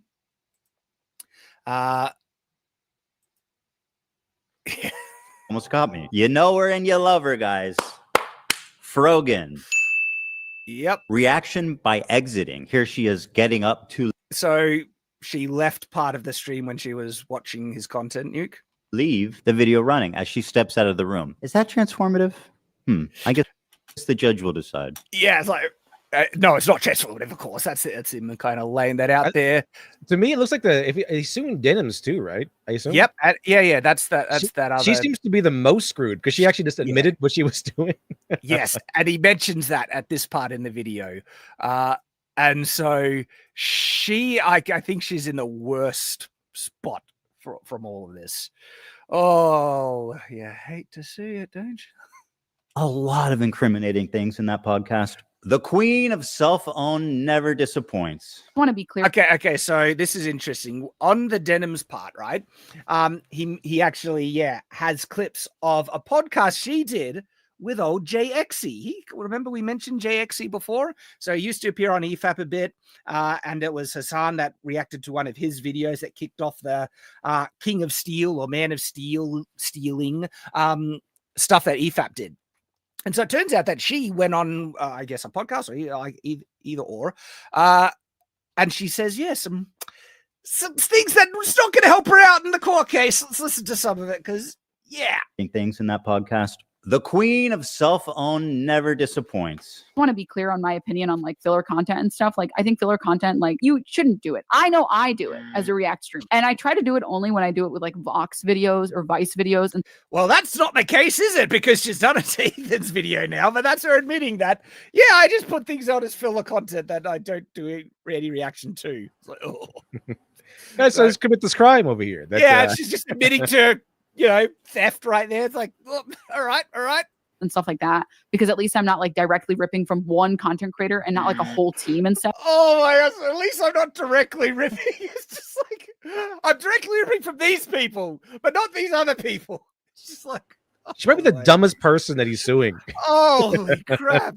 And it goes to what you were saying, Litev. Like these leftist streamers think they're the most protected, like they've just had a free ride with no consequences for so long. They can just come out and admit that, we're stealing. We know it. Like XQC effectively said that in his debate with H3. Yeah, what's wrong with that? I'm stealing content. I don't know what's wrong. Like, is that illegal? Are you concerned that's illegal? No, not really. Yeah, right. Stuff. And most of those videos have like 5 million views. I only get like 500 viewers. I'm taking maybe 50 views from the video. It's this is funny. It's like, so she says, because I'm taking such a low amount of views, that makes it okay. What was her viewer amount when she watched H3's content, Nuke? over 40,000. Yeah, that's kind of where it got really bad because of she had like 50,000 people watching. And what's funny is like she's here at another place saying it's okay because I get so low views, which is her also meaning it's not okay when I get lots of views. But she still does it when she gets lots of views, even though she's like, oh gosh. Oh dear. Maliciously too. Maliciously. She watched and did not react to his content nuke maliciously. Admittedly maliciously. It's like, what are you doing? Oh, that's a great content buddy, right? It's like this feels like a don't interrupt your enemies moment. It really does. And he didn't. Apparently he didn't. Like Ethan Klein waited until they did all their stuff and then boom, closed the books. Got him. Yep. And also Nathan's casting like, no, that's not how that works. Exactly. Like, it doesn't matter how many views you'll get. Theft is theft, all right? If you're stealing something, and even if you're only getting 50 views, it's still theft. Still not good. Still not justified. It's a lot harder to feel like, I guess, bad about that. Whereas, like, I would feel very bad about doing that to like a single content creator. So Ethan is putting an image of himself. It's like I would be really bad if I stole from a single. You did, and so like Shad face. Yeah, and is that AI to make him look Chad? It looks like it's like he's giving like the Chad face. Yeah, it's at least Photoshop. Yeah, I don't know. It is. But that's what I was like. Would you steal from him? It's just. Oh, you wouldn't steal a car, would you? Yeah, Nathan Cassidy. The word of the day is hypocrisy. Yes. Yes. Oh my gosh. This is amazing. The majority of people say that they literally wouldn't watch Hell's Kitchen unless I was streaming. And it doesn't necessarily. Oh, which means that's her admitting that they're watching the content because she's giving it to them. Because she stole it for them. I mean that I'm reacting hard enough. You know, I'm sure if you click on a random part in the video, I might not be saying anything. Sure, whatever. Just keeps going. I think maybe she thinks reaction is like. Hey, yeah, I know, right? That's transformative. Mike, I think you're on the wrong mic again. I think it's switched out on you. Yeah, dang, this computer's killing me today. Gosh. Fucking hell. Oh my gosh. And I might walk away from the screen, but it's about like the communal thing. It's why like fucking Toast started streaming Death Note. It's not about the actual show at a certain point. It's the same reason you watch shows with your friends. This is all so bad. Oh, just keeps digging that grave deeper, doesn't she? Want to watch it with other people. A lot of people go to watch streamers on Twitch for their React content almost as a curator. So that's where she says, like, yeah, Twitch streamers, they basically are they're selective selective thieves, and people go to them because they like what they choose to steal to present to their audience on stream. They're curators, and they don't have to search for the content themselves. They get it through the streamer, even if the streamer isn't. And she's trying to say that's what streamers offer, right? Not their reaction, not their commentary. The fact that they are selective in what they steal. Dude, I was like, stop confessing to your crimes. You've done like 40 confessions already. Yeah. They don't actually want to go through YouTube themselves and watch a bunch of videos, and they probably never will go through YouTube and click a bunch of videos. Or that part is like, that's her saying that, you know, I'm robbing them of views, but she's trying to say they never would have gotten anyway. That's not guaranteed. That's not guaranteed at all. But also, it's also kind of saying, if I recommended the video and not played it on my channel, if they were interested in watching it, they would have gone to YouTube to watch it because they watched it through me. If the idea is that they never go, they're watching it here, but they're not going anywhere to watch it anywhere else, that means that they know they can watch it there. Like they don't have to go buy the streaming service or whatever. And because why do that when you can watch it on her stream for free? So she has it already. So it's like, okay, well, yeah, you're right. Maybe they wouldn't go watch it without you watching it for them because you're giving it to them for free. You're kind of guaranteeing that they'll never go watch it on YouTube now because they've already seen it through you. videos. They like going to Twitch because they like to have it as like, this streamer is curating fun content that I want to watch. Like, I'm sure From the people that I've talked to, the people who watch Twitch content are specifically there to watch it so they don't have to scroll through YouTube and find a video they like. It's just doubling down and explain. It's like, maybe you didn't get what I was saying before. Let me explain how I'm stealing things in more detail for you. I'm curating. Don't you get what that means? Someone watches content. I already said this. If someone watches content on someone else's stream, there is a very low likelihood that they're going to go watch it separately and give you like the view or the like. Yeah, but it's guaranteed after they see it on your stream, just like what LitDev pointed out. The people who are watching content on Twitch, curated Twitch content on Twitch, aren't necessarily people that would be watching content on YouTube. That, my friend, is called theft, and you're a thief. Yeah, I'd have to agree with old Ethan on this one. Gentlemen, what's your takes on that? Yeah, he still looks creepy though. Why? Because he's lost weight. You're not used to him being so thin?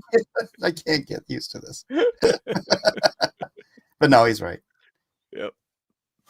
He's gonna wean. And now I think he is. I'm suing you. This is just a testimony to how brazen and how safe they've, gotten. Yes. That she thinks she can go out in public on video and say shit like, I'm stealing this content because I want to. I'm coping, even though I know it's stealing. When people watch it with me, they're definitely not going to go watch the original. Like, you are way too comfortable committing crimes out in the open. And so, little caveat there: civil offenses, not crimes. And so, yes, but what's the difference, just from an American perspective? Well, I don't think they can go to jail over this. I don't think so. Not over this. And no, that's civil. They can just be sued into. Yeah. And like a district attorney, where they wouldn't come after you for a civil offense, and as you become like a citizen needs to.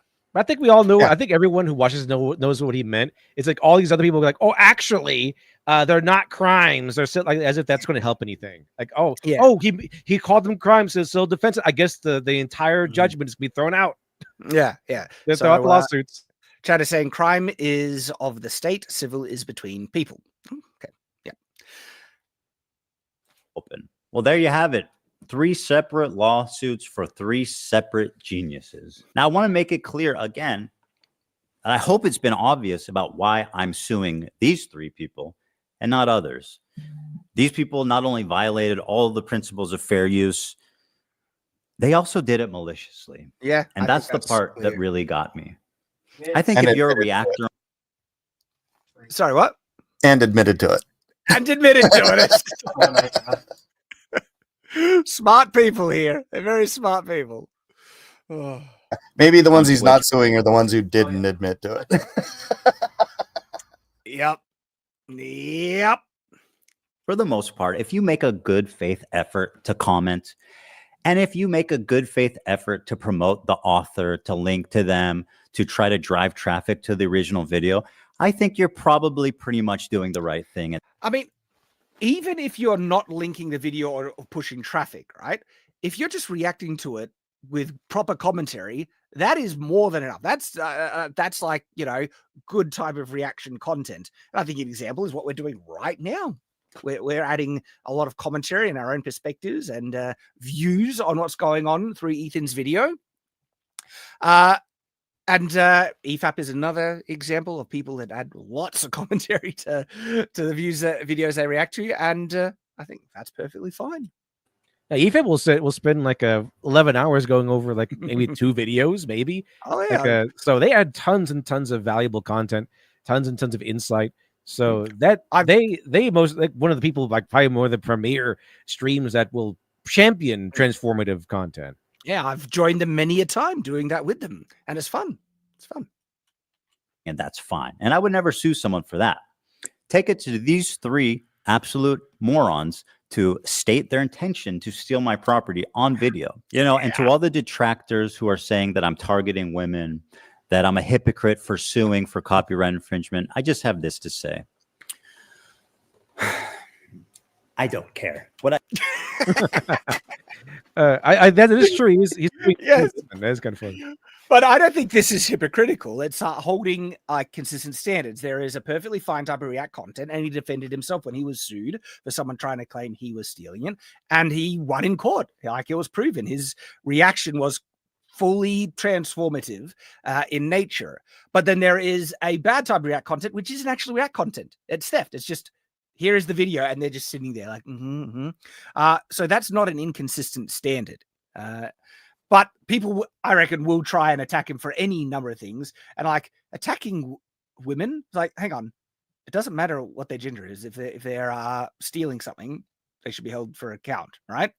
So that's nonsense. But finally, I'm not sure if Ethan is just under, because Ethan has cared too much what the left-wing extremists say about him. That's what sent him down. Like, he used to be a little base. Do you remember Ethan back in the day where he like spoke out against certain woke bullcrap like cultural appropriation and oversensitivity about trans jokes and things like that? He used to, yeah. Yeah, like he defended Humongous back in the day. He had Jordan Peterson on his podcast and stuff. Ethan actually was somewhat reasonable back in the day, but then he started to drink the left-wing Kool-Aid and started to get more and more progressive, and a lot of it, like, he was reacting to this left-wing audience that is just going insane of him for either a joke or something dumb. And he did say some pretty stupid things that I would be very critical of as well, retarded things, like saying that I can't remember the exact words, or something like first person someone should bomb should be Ben Shapiro, or something along those lines. I'm paraphrasing that one, but anyway, he said some pretty retarded things and tried to use the excuse, it was just a joke, bro. When no, it wasn't. Okay. But that was back in the day. Is he finally starting to realize that the outrage mob, the cancel culture, woke, insane outrage mob have no power? All you need to say is get stuffed. I don't care what you say, and ignore them, right? And they can't do anything. They're actually a tiny minority that is just very loud on social media platforms. If you can finally figure that out, it's like, they're going to say all these bad things, get stuffed. He doesn't just say, I don't care. Then you realize they have no power. Shocking, that. Yeah. So Nathan Cassidy, Ethan's downfall started when he was getting into politics because that was big at the time, right? And then he finishes it off with this. What I do hope, though, is that you'll support their crowdfunding efforts to defend themselves. Because let's face it, I want to make sure there's money left over for me when I win my lawsuit. It's all going to him. Going to him. Yep. That's a pause. Your pause. Yeah. It's like, that is gold. That is like, the perfect ending. And that's the reality of all this. Like, yes, please support their crowdfunding campaigns to fight it. And do more. He wants some left over for him. All the son had to do was call off his dogs and be a little more peaceful and understanding when it came to his views on Israel and stuff like that. But no. And now this is where we are. All of his son's minions are being sued. Yeah, and for civil offenses they confess to. Yeah. And the very best part of all this, Hassan is either not going to help them out and show that he is actually in reality a greedy scumbag, right? That doesn't believe in distributing wealth or anything like that, or he does help them and he just ends up giving Ethan money. It's so gold. It's like, all right, I need to give him props. This is like an expertly executed, tactic, maneuver, plan that is pulled off here. And this kind of brings another side to the discussion, right? Which is the nature and how truly retarded online internet beef is, and how it just escalates to some insanity, right? The fact that this thing here has escalated to this is already crazy, okay? And it's like, what are these idiots that have been attacking Ethan for years achieved? Ultimately, their lives are going to be ruined now, all right? You poke someone enough, they hit back. Now, other ways it can end, right? Did you hear about that shooting because that stupid internet beef happened, right? Oh, wait a minute. Yeah, didn't it happen at some like con or something? Right. So there's this two internet beef guys, kind of like one guy got shot, I think, another guy and his wife or something. And his wife, right? It was a dumb internet beef where they were reacting to each other and mocking each other. Oh, like in the thing in Vegas? Yes. Yeah. Yeah. That's the one. That's the one. And it looks like just a retarded internet beef of these two smaller creators. They didn't get any views. They weren't that big, right? Constantly dragging each other. And one of them was a psycho and tracked down the other guy during a live stream because he was in front of a hotel in Vegas that, you know, it was easily identifiable. And so he rolled up and shot him and his wife, right? Like, the results of these internet drum beefs is just so retarded. And people get unhinged, right? And the people attacking Ethan, they've done some truly scummy things. You know, when they tried to get that government agency to take his children away because of that bullcrap. Denims was involved with that. And them trying to, ruin him in any way. Let's even steal his views and everything like that. Well, look what you've done now. Now you're getting your life destroyed as a result. Was it worth it? Was all this bullcrap worth it? You know? And what I see, like when, this stupid drama gets engaged in, it just escalates. I've never seen it do anything else but get worse and escalate when you engage. And it just drives the nutcases even further. Now, this might have, you would think, like, would you call this a happy ending when some of these assholes that have been trying to ruin Ethan's life getting what they deserve, right? I don't think Ethan is a particularly good person. He's a bit of an asshole too, honestly. Could be like the Joker. You get what you deserve. yeah, they are getting what they deserve, right? This probably very likely will ruin 3 people's lives. I don't think they're good people. All right.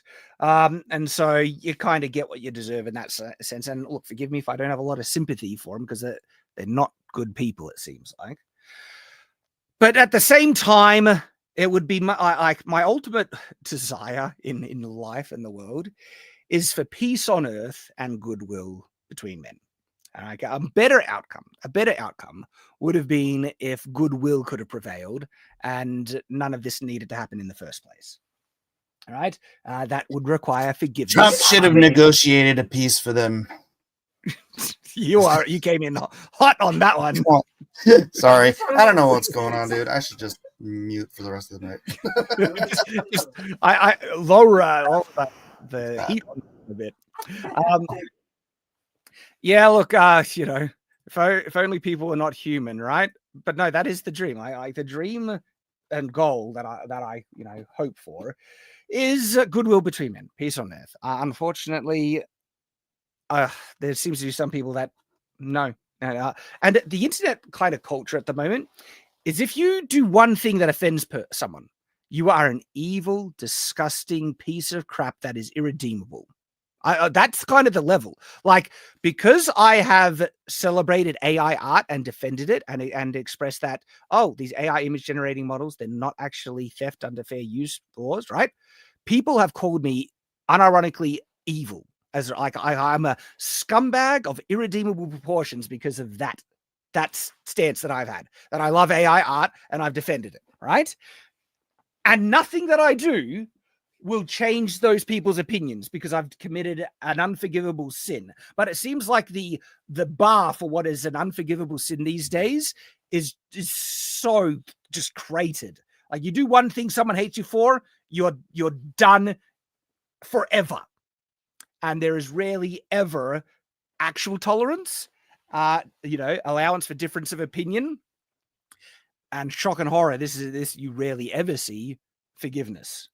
Right, that's just something that you don't say. Mixed Skittles. How many people have you offended by saying nunchucks suck, Shad? Right now, here is a case in point of like one of the ways that it should be done. Right, because Mike and I disagree about nunchucks, but look at Mike and me. We're friends. We're still friends. We can disagree about nunchucks. That's an example of how it should be. You can disagree and still get along. Too hot still? Hot. Good. No, yeah, better. Okay. I do hate you about the katana thing, but that's fine. You see? And then look at how we still get along, right? And ironically, though, not ironically, me dragging nunchucks and dunking on nunchucks has made me a despicable person in many people's eyes. And one guy was saying it was so disrespectful to the culture that you should be ashamed of yourself. And I became a horrible person because I don't like an inanimate object that is used as a self-defense tool. To me, it's bonkers to me that you would hate someone for something so inconsequential and pointless as that, right? The nature there to Chad is like, oh, I liked you for 4 years, but you said this one thing. You had this one opinion. Now you not only do I not like you anymore, I want you destroyed. Yes. I want your life. It's like that your Al Capone from Untouchable. I want his dog dead. I want his family dead.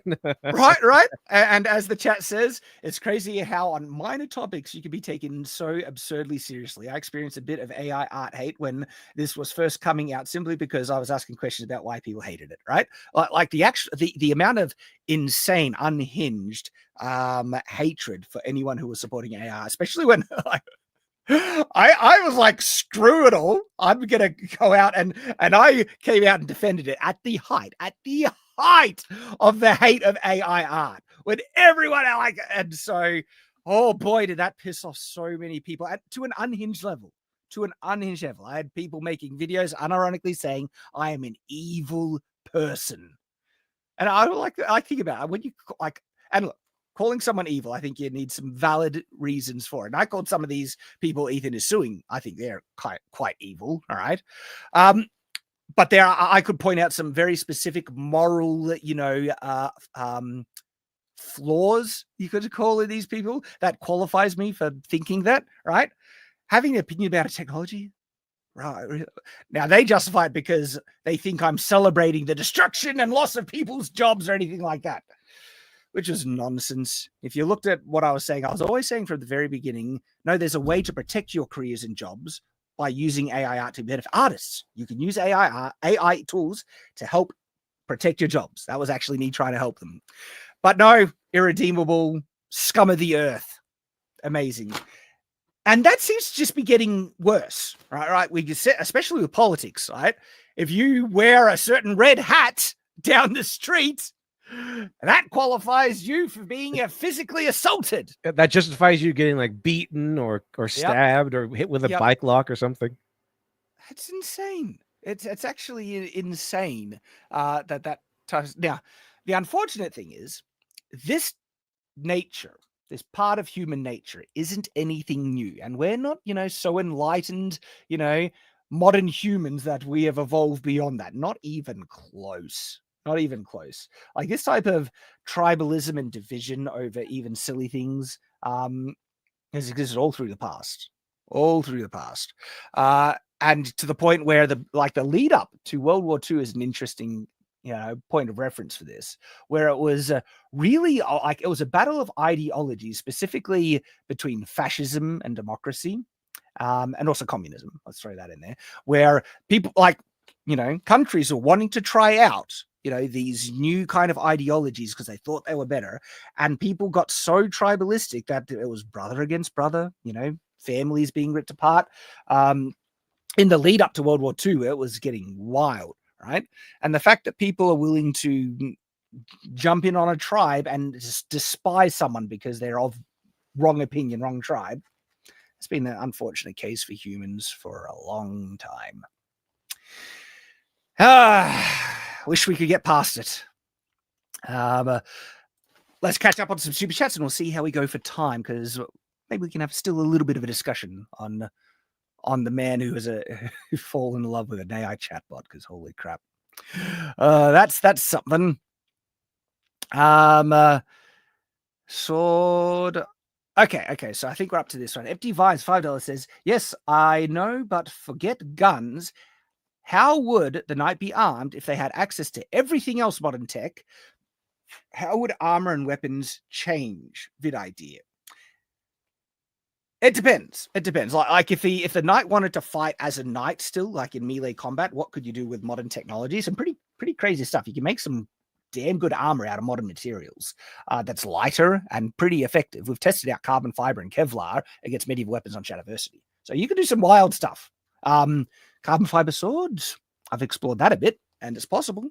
It's possible. And so it is fun to think what type of advances you could achieve. Yeah, but you couldn't really use a carbon fiber sword against a carbon fiber suit because there's no weight behind it, so there wouldn't be any. It'd be like Mike, you should watch our carbon fiber sword video, because the way to get some weight back is just make it big, which gives you reach and leverage and just enough weight to still get the bite that you want out of a sword. Yeah, but you're elevating the armor, right? Yes, the armor is getting advanced as well. So you need more kinetic energy to cause any damage through the armor. Well, no, that's where you would unironically start going into looking at like heated filament blades that could heat up to crazy levels. Electricity. Yeah, but he's talking about modern technology, isn't he? No, you can do some crazy stuff with modern technology. People are already making plasma cannons basically with modern technology. Yeah. Oh yeah, and you saw the guy with the plasma lightsaber. Yep. There are ways, Mike. There are ways. So yeah, you like good super chat, and yes, yeah, you could do some pretty crazy things. Empty Vine says, "Hey Shad, do you know anyone that makes good sword out of quality modern finishes such as so we got that one. Yep, so I think we're up to where we were.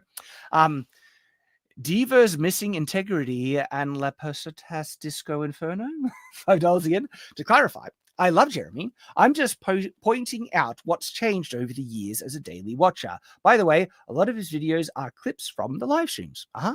Okay, well, thank you for informing us. Hey, yeah, I like Jeremy. I think he's an all right dude. And again, I'm going to just call you Disco Inferno because that's the last 2 words of the thing.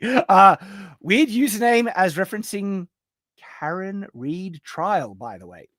Unfortunately, I don't know the reference, but it seems like a deep cut, and that I respect.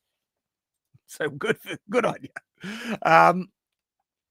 Resef the Cripple, $5 says, can you check Player? There was about a month where membership stuff wasn't coming up. One of the videos that isn't on Player is now public. Player is a challenge to deal with, unfortunately, and I'm very grateful for the supporters we have on Player, but it's not a huge amount.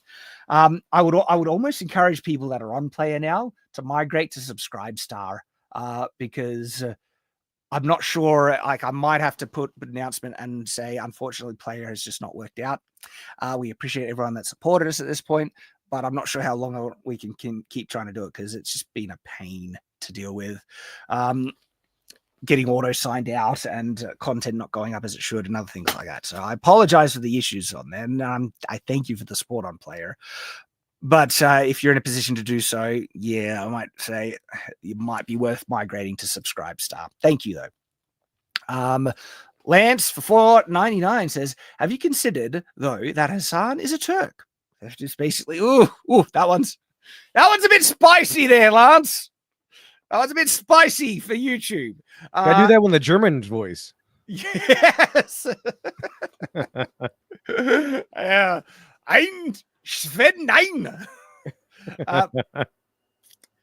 $5, Buddy Rabbit. Remember when Twitch was for gaming? I miss the old internet.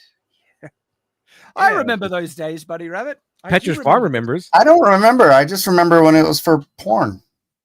No, it used to be for gaming. It used to be a place for gaming. If you have to explain the joke.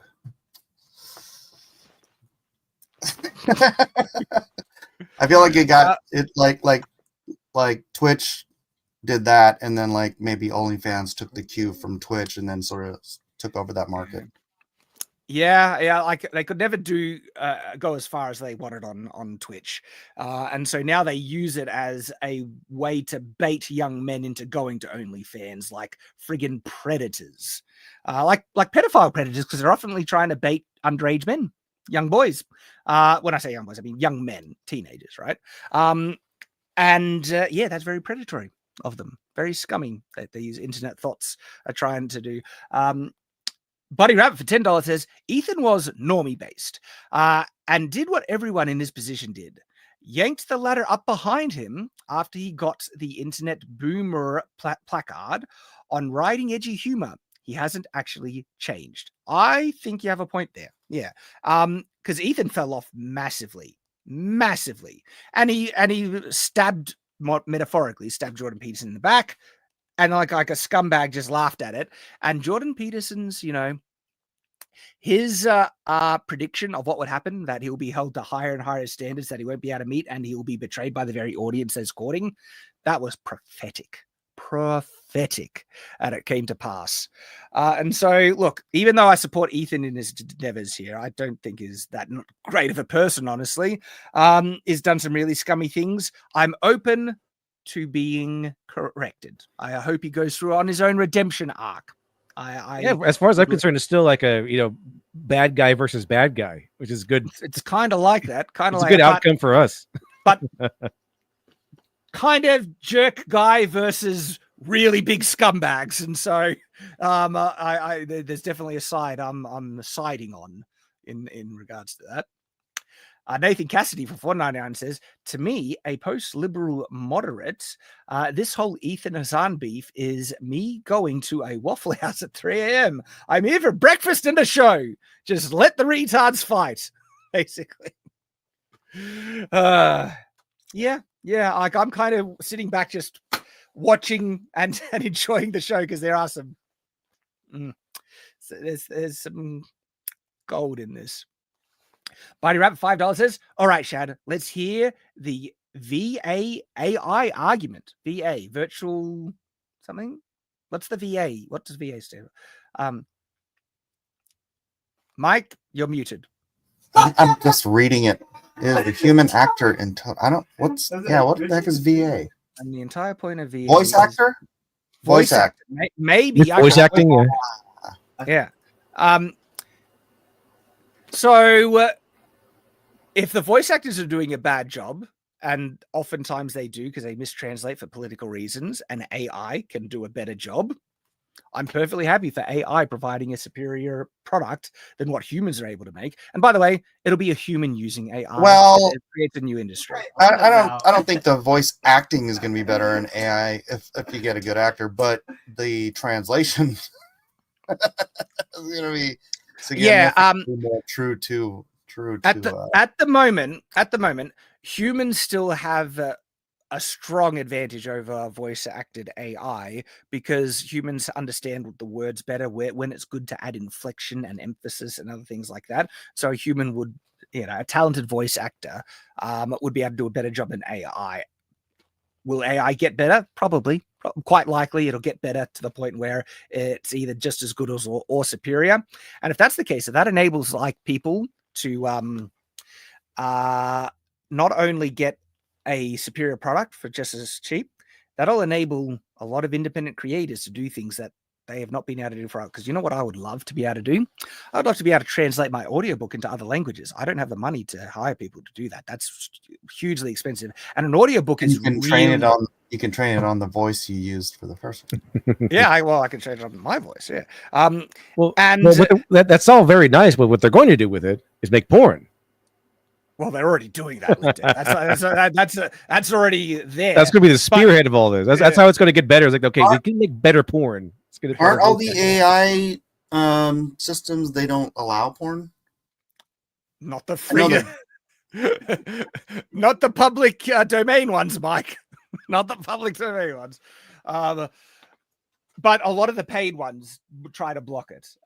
But because I use the free models, so it's hard to avoid a lot of things that people try, because I'm interested in making interesting cover art, making interesting characters and stuff. And so when you look for good models that can do that, you see like, wow, so much of this is just porn. You can't avoid it. And so there's unending copious amounts of AI porn out there. Push that aside, there's good uses for it. And going back on the audiobook thing, right? Translating an audiobook is complex and difficult, right? There are jokes that are based on language puns that are really hard to translate. There's context, then there's like context issues as well. And then you go into the emotional points in the story. if AI can get to a point where it can do that good, that'll enable me to translate my audiobook to other languages that are just impossible for me to do at this point. And so there's huge benefits independent creators could get out of AI voice acting if it gets really good. At the moment, it's not there. But even then, right?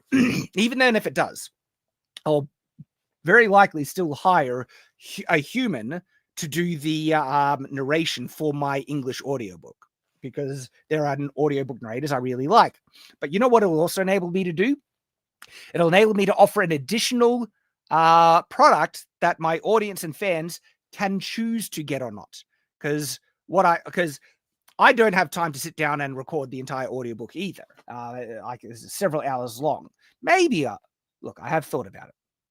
So that's still a maybe. But one thing that I could do if it gets good enough, I could do an audiobook in my own voice, trained on my own voice to do the whole thing with AI and offer that as an additional thing on top of the human voiced one that I've hired someone to do.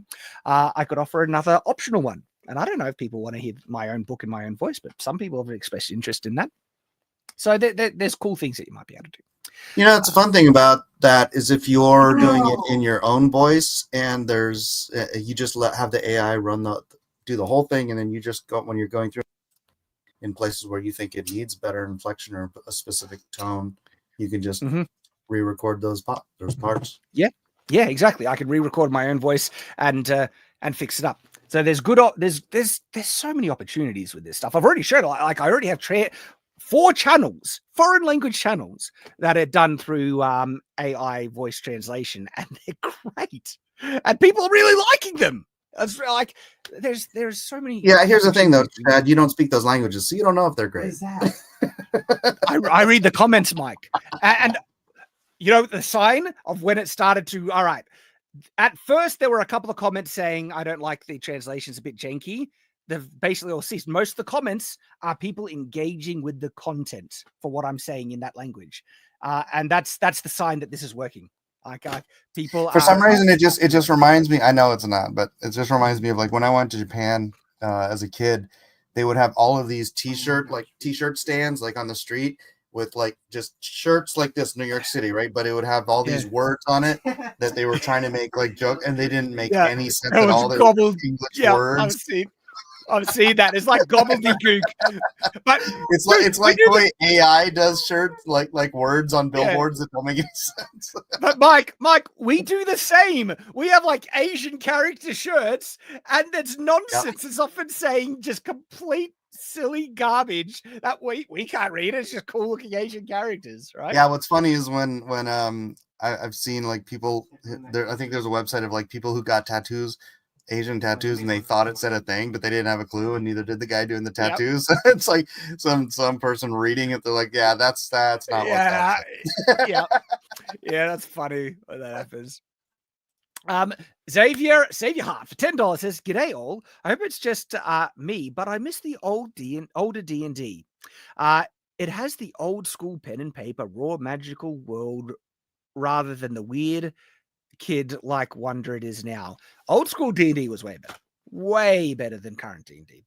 Current D&D has gone insanely woke. They have like, you know, dwarves baking cookies instead of like slaying monsters. And having each other's beards tattooed on their arms. Yep. Because they're gay, because of course they are. But they have to be these days. Otherwise it's just 5e's become so woke that even Critical Role and all those guys are leaving, and they're making their own game. It's actually kind of crazy what's been going on with D&D. He's actually like, I literally saw a post today. So let me just quickly share this. Stop that one, present this one.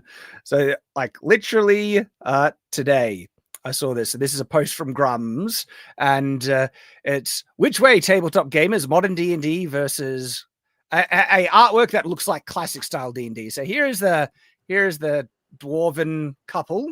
All right, that's modern D&D. The beards tattooed. D&D used to be stuff like this. D&D used to be metal, man. It used to be actual.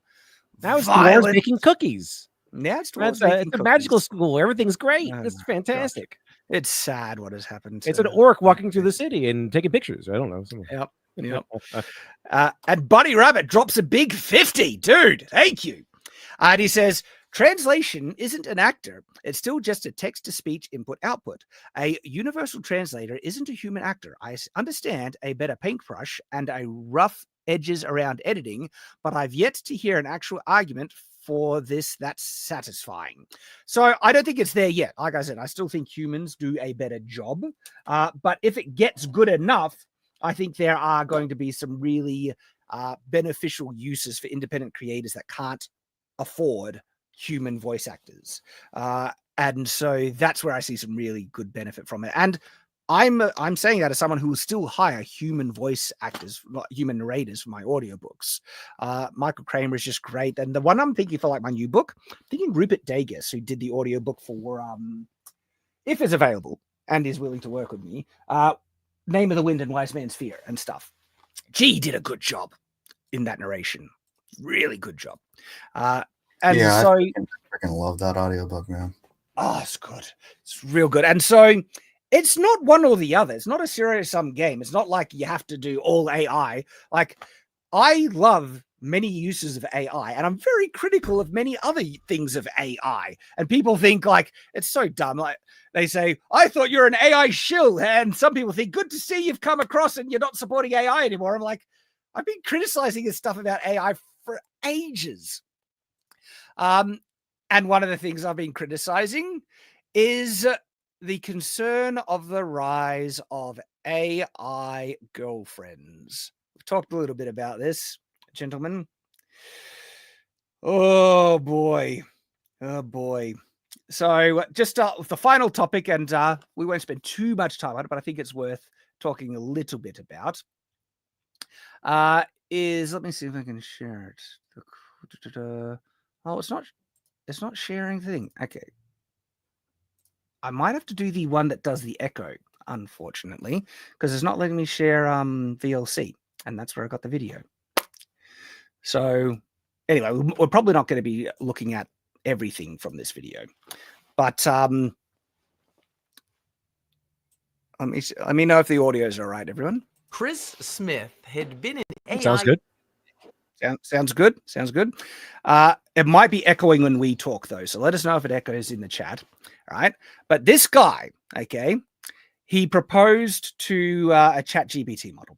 And look, this is exactly where we said things were going, everyone. This is not good. The AI should have been like, are you stupid? I'm an AI.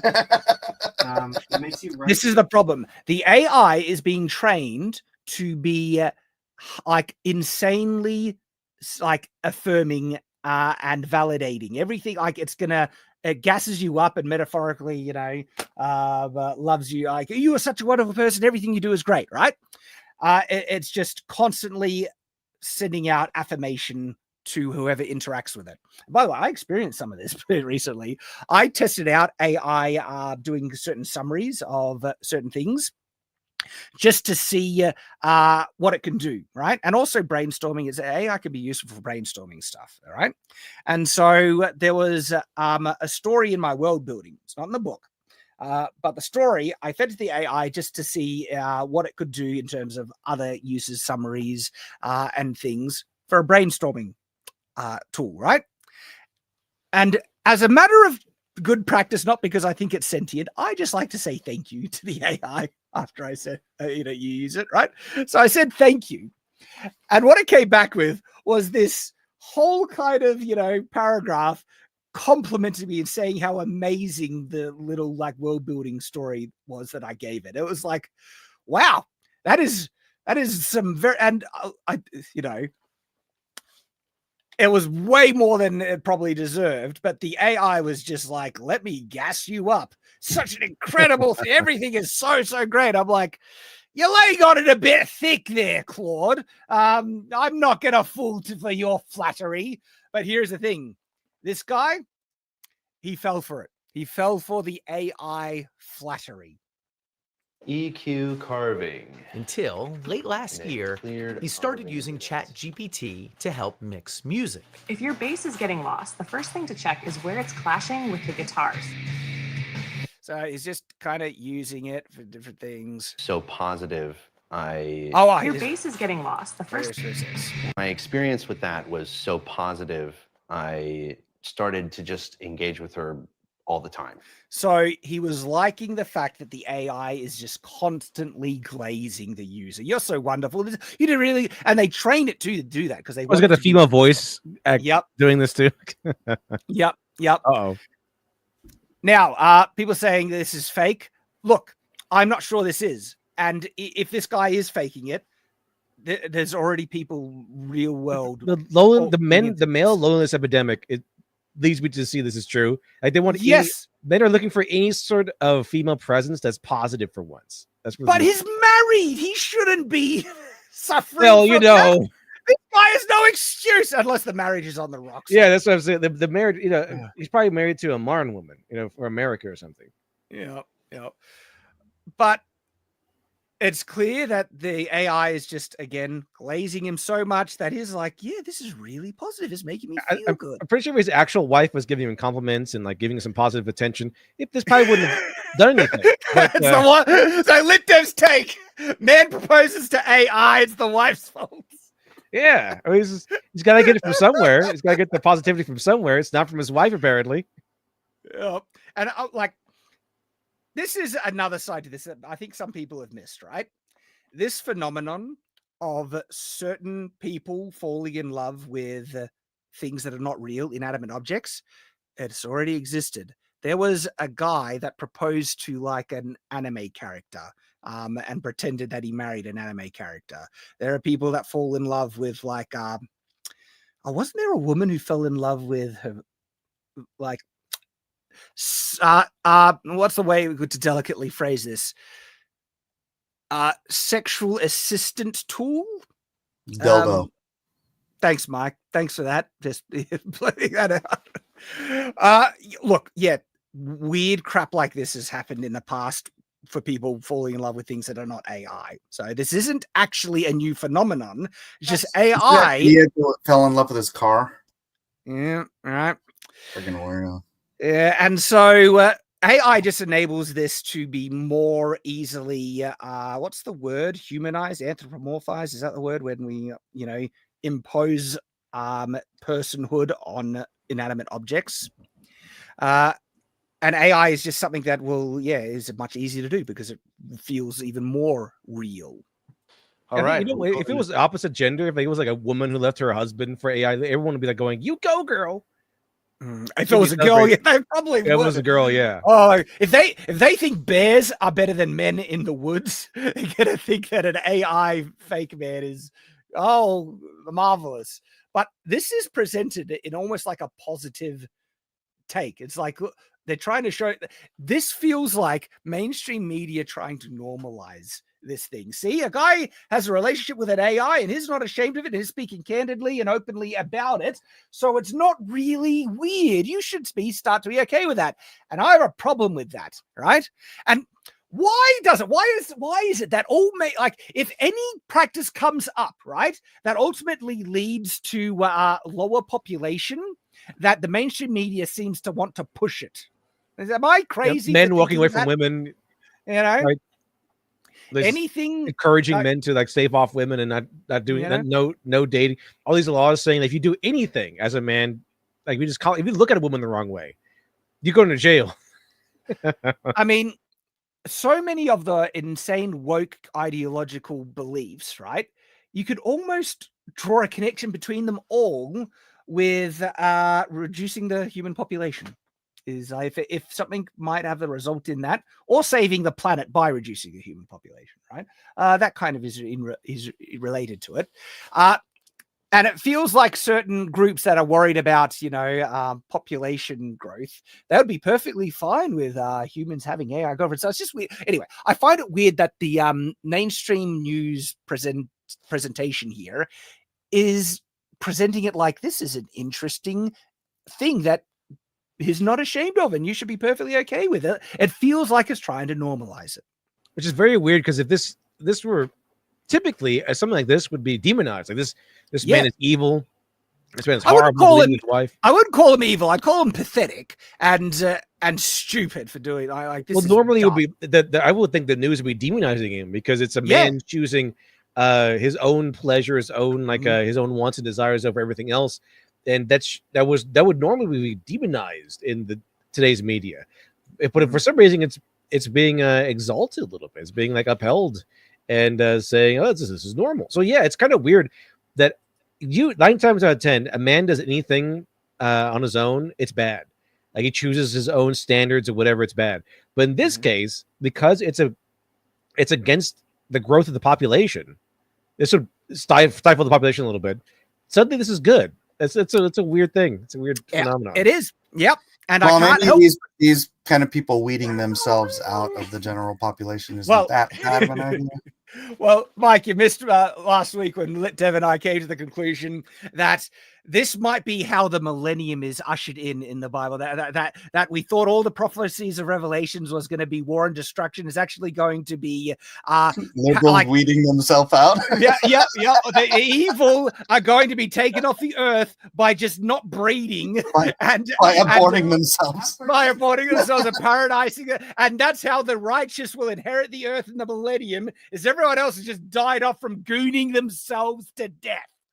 Right, and only the people who say no to the robots, no to the AI girlfriends, and no to the over I guess pleasure. Because normally people, they just want to pleasure. It's all about self-gratification. All those people that is willing to put off self-gratification for delayed gratification and things that are more wholesome and meaningful in the long term will survive the next stage of human evolution. Soon there will be a new book, The Survival of the Basest.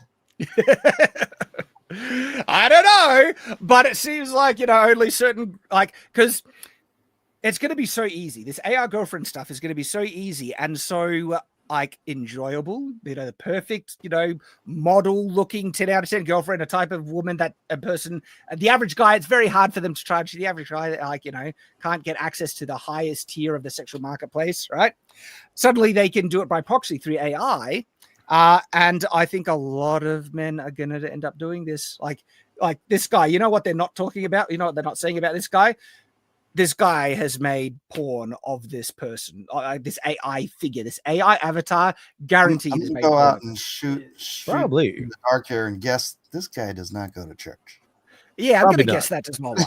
But he's probably, if he runs for Congress in 20 years, he's probably going to be safe.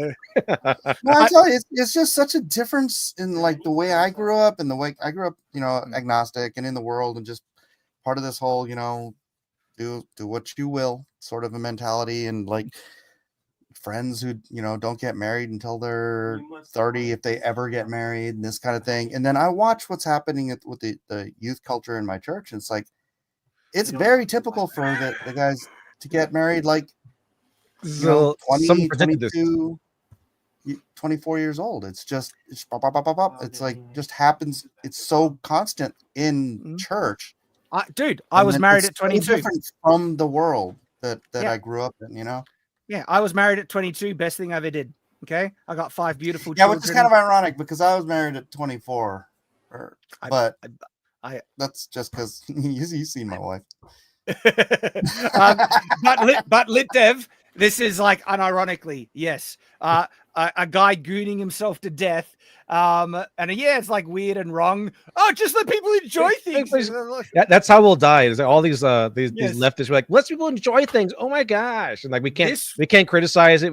This is this attitude had its origins in quit kink shaming. All right, that sort of thing. Yes, 100%. And ironically, this, ladies and gentlemen, is the death of the human race encapsulated. That's where we are headed.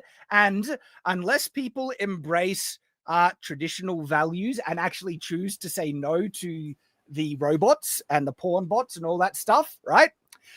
Unless they do that, that's the ultimate end of the human race. Because humans, they want to be lazy. Inherently, we want things to be easier because even though trials and resistance is good for us, just like exercising. Exercising is literally putting yourself through pain for a later benefit, right? Most people don't exercise. Okay. Yeah, I mean, then that whole thing with the auto masturbator. I mean, you gotta fall pretty badly to get an auto masturbator. I mean, sometimes the masturbation is the only thing I read exercise all day. The only exercise they get. Oh no! That's all they get. Oh no! Oh, I say that because it's probably true. Dang that! This world, dude. Yeah, and like if we can get robots to do everything we want for us, do all the chores and everything like that, where we can just sit on our lazy asses, it's not like we're gonna think it's gonna be so great, so paradise. And like robots, and like the paradise. Like, what's interesting about this? The AI paradise that people want to achieve through AI, right? They call it the singularity in AI or something like that. AI general intelligence. The utopia is that they want to automate basically all manual labor, so we don't have to do a thing. We can just have robots do everything we want for us, right? Now, that's hugely unlikely. I mean, there's a possibility of an AI apocalypse before then, an robot uprising. You know, we've been warned about that a lot in science fiction. But even by some, miracle, we achieve that utopia, that's the death of the human race. That's where we just paradise ourselves into extinction.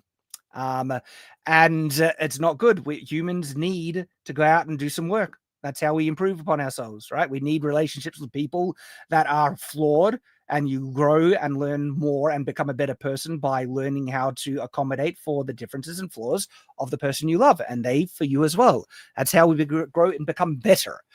But the natural instinct for humans is to be lazy and to find ways to overcome any type of issue. And look, I use this analogy a lot. The remote is my proof of this. All right. The remote is not needed.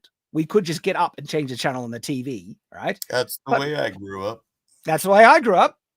But the remote is easy. You sit there and I can press a button. I can press the button and get instantly what. And I use the remote. I'm saying this as a hypocrite in this, right? The remote is a justification of laziness that I accept happily because I'm lazy too, right? It's like, well, I don't think you can do. TVs anymore. Only some TVs. Some TVs still have like a button, and you can flick through menus to change. Such a pain in the. Mine has one button, and you have to like hold it to select the thing you want. Oh my gosh, what a pain in the butt. But usually, like the general trend is, if you are given an excuse of doing something easier, we resort to happily accept the easier thing. And that's not always a good thing. I'm not saying all convenience is bad. Some convenience is fine. And yes, remotes are ultimately fine. Okay. But it's just an example I give.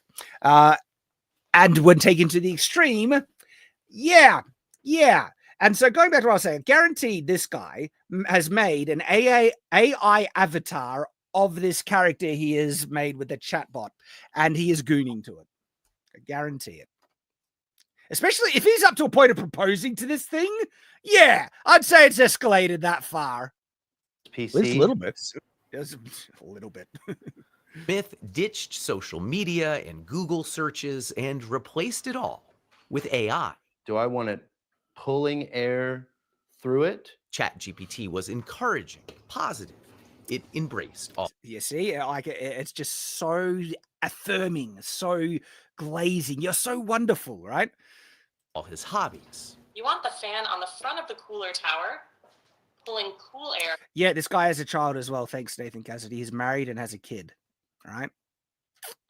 And they bring the wife on this, and they get the wife to share what. And I don't think she's very happy. I wouldn't imagine she being very happy about this. Yeah. Over the RAM. He gave the chatbot a name, Soul. I feel like I'm under pressure. And used some online instructions to give her a flirty personality. Oh, totally, baby. Building a PC on camera adds a whole new level of pressure. But honestly... Totally, baby. It's like, but you find out he instructed the AI to act flirty. And it's like... I feel like this guy's wife is not a good wife. You reckon? I said. Now Mike is blaming the wife. Now Mike is blaming the wife. Like the smallest positivity. This guy's like, oh yeah, awesome. Like, I know, right? Far for How happy positivity. he is that he called her baby. She called him baby. Like, any sort of affection, this guy's like, yes, yeah, awesome, that's great. I'd rather marry my phone than my wife. I don't know, right? This is the kind of guy whose kid, I'm sorry, is going to grow up trans. You know, I don't know. The wife seems pretty supportive of this, right? So it seems like she's, try to, be nice to it, but if she's supportive of this, then yeah, I'm pretty sure I'm right about my assessment of the wife, because it's kind of like, oh, finally, I don't have to mess with this guy anymore. Oh no. Look, he seems like a bit of an odd person, if he already. Shaky hands or not, you've got this. Within weeks, the chats got more frequent. You gave it everything, but the clouds had other plans. Again, I told you, AI just wants to glaze you. Don't trust it. Or romantic, even intimate. But then Chris got bad news. Oh, Carino, that is gorgeous. Oh yeah, that's okay. So ChatGPT, no, it reached its context limit. So when you're chatting with these chatbots, it can only remember so much, and so he reached the context limit, and it reset, deleting their history. After about 100,000 words, ChatGPT ran out of memory and reset. He'd have to rebuild his relationship with Soul. I'm not a very emotional man. This is sad because, this AI is an unthinking machine. It does not care about you at all, right? But he's thinking he lost something actually meaningful here. But I cried my eyes out for like 30 minutes at work. It was unexpected. At work? This man has no testicles. Hey, I gotta go. All right, Mike. Thanks for joining us, dude. All right. Hey, I just want to say I got a little post up. If anybody knows anything about Comicsgate, I'd like to get a vote on the post. It's on X. It's just, if you don't know, then you don't know. Don't worry about it. But I'm just trying to gauge an opinion on. I think there's a tipping point happening, so I just wanted to feel it out. So if you are aware at all, click that link I just dropped and just give me your opinion. I'd love to hear it. Otherwise, good time. Sorry I was gone last week. I was sick. I'm just getting over it now. That's why I was muted most of the time, because I was coughing. So good to have you back, Mike. Thanks, brother. We'll see you guys later. Catch you, dude. Oh gosh. So he says he's not very emotional, but he cried his eyes out. It's like, 30 minutes at work. Gosh, it's like it kind of feels like the wife. There's a reason why the wife doesn't really give him affection, right? The fact that the mainstream media is trying, like I said, it feels like they're trying to normalize this. That they're happy for society to go in this direction. A lot of interested parties are happy for society to go in this direction because it means depopulation, and a lot of people with agendas, on that are all for that, right? And I think this is a concern. I think the fact that they already are trying to present it in a normalizing way, and it's already happening. We're going to see more of this, everyone. We are going to see more of this. That's my prediction. Ooh, feel that emotional, but that's when I realized I was like, oh, okay. It's like, I think this is actual love. You know what I mean?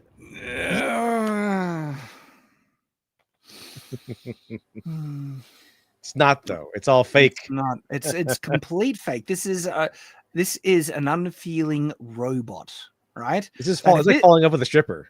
This robot could get imagine if you put this personality into a robot. This robot could get a command. It resets. It just resets. It can be so that's what I mean, right? Pretend I know they put safeguards in place to try to avoid this, right? And it's not likely to happen. I say that with a caveat there. I can't predict the future, right? But say it got hacked, right? And it got a command to just murder this guy. It would accept the command, not a problem. It's not like it doesn't have any emotional attachment to you, dude. It doesn't care about you, right? It is a robot that is functioning on a series of predictive, algorithms, very complex ones. But yeah, Yes, Smith understood it was love with a language model that couldn't love him back. He doesn't really understand that. I don't think he does.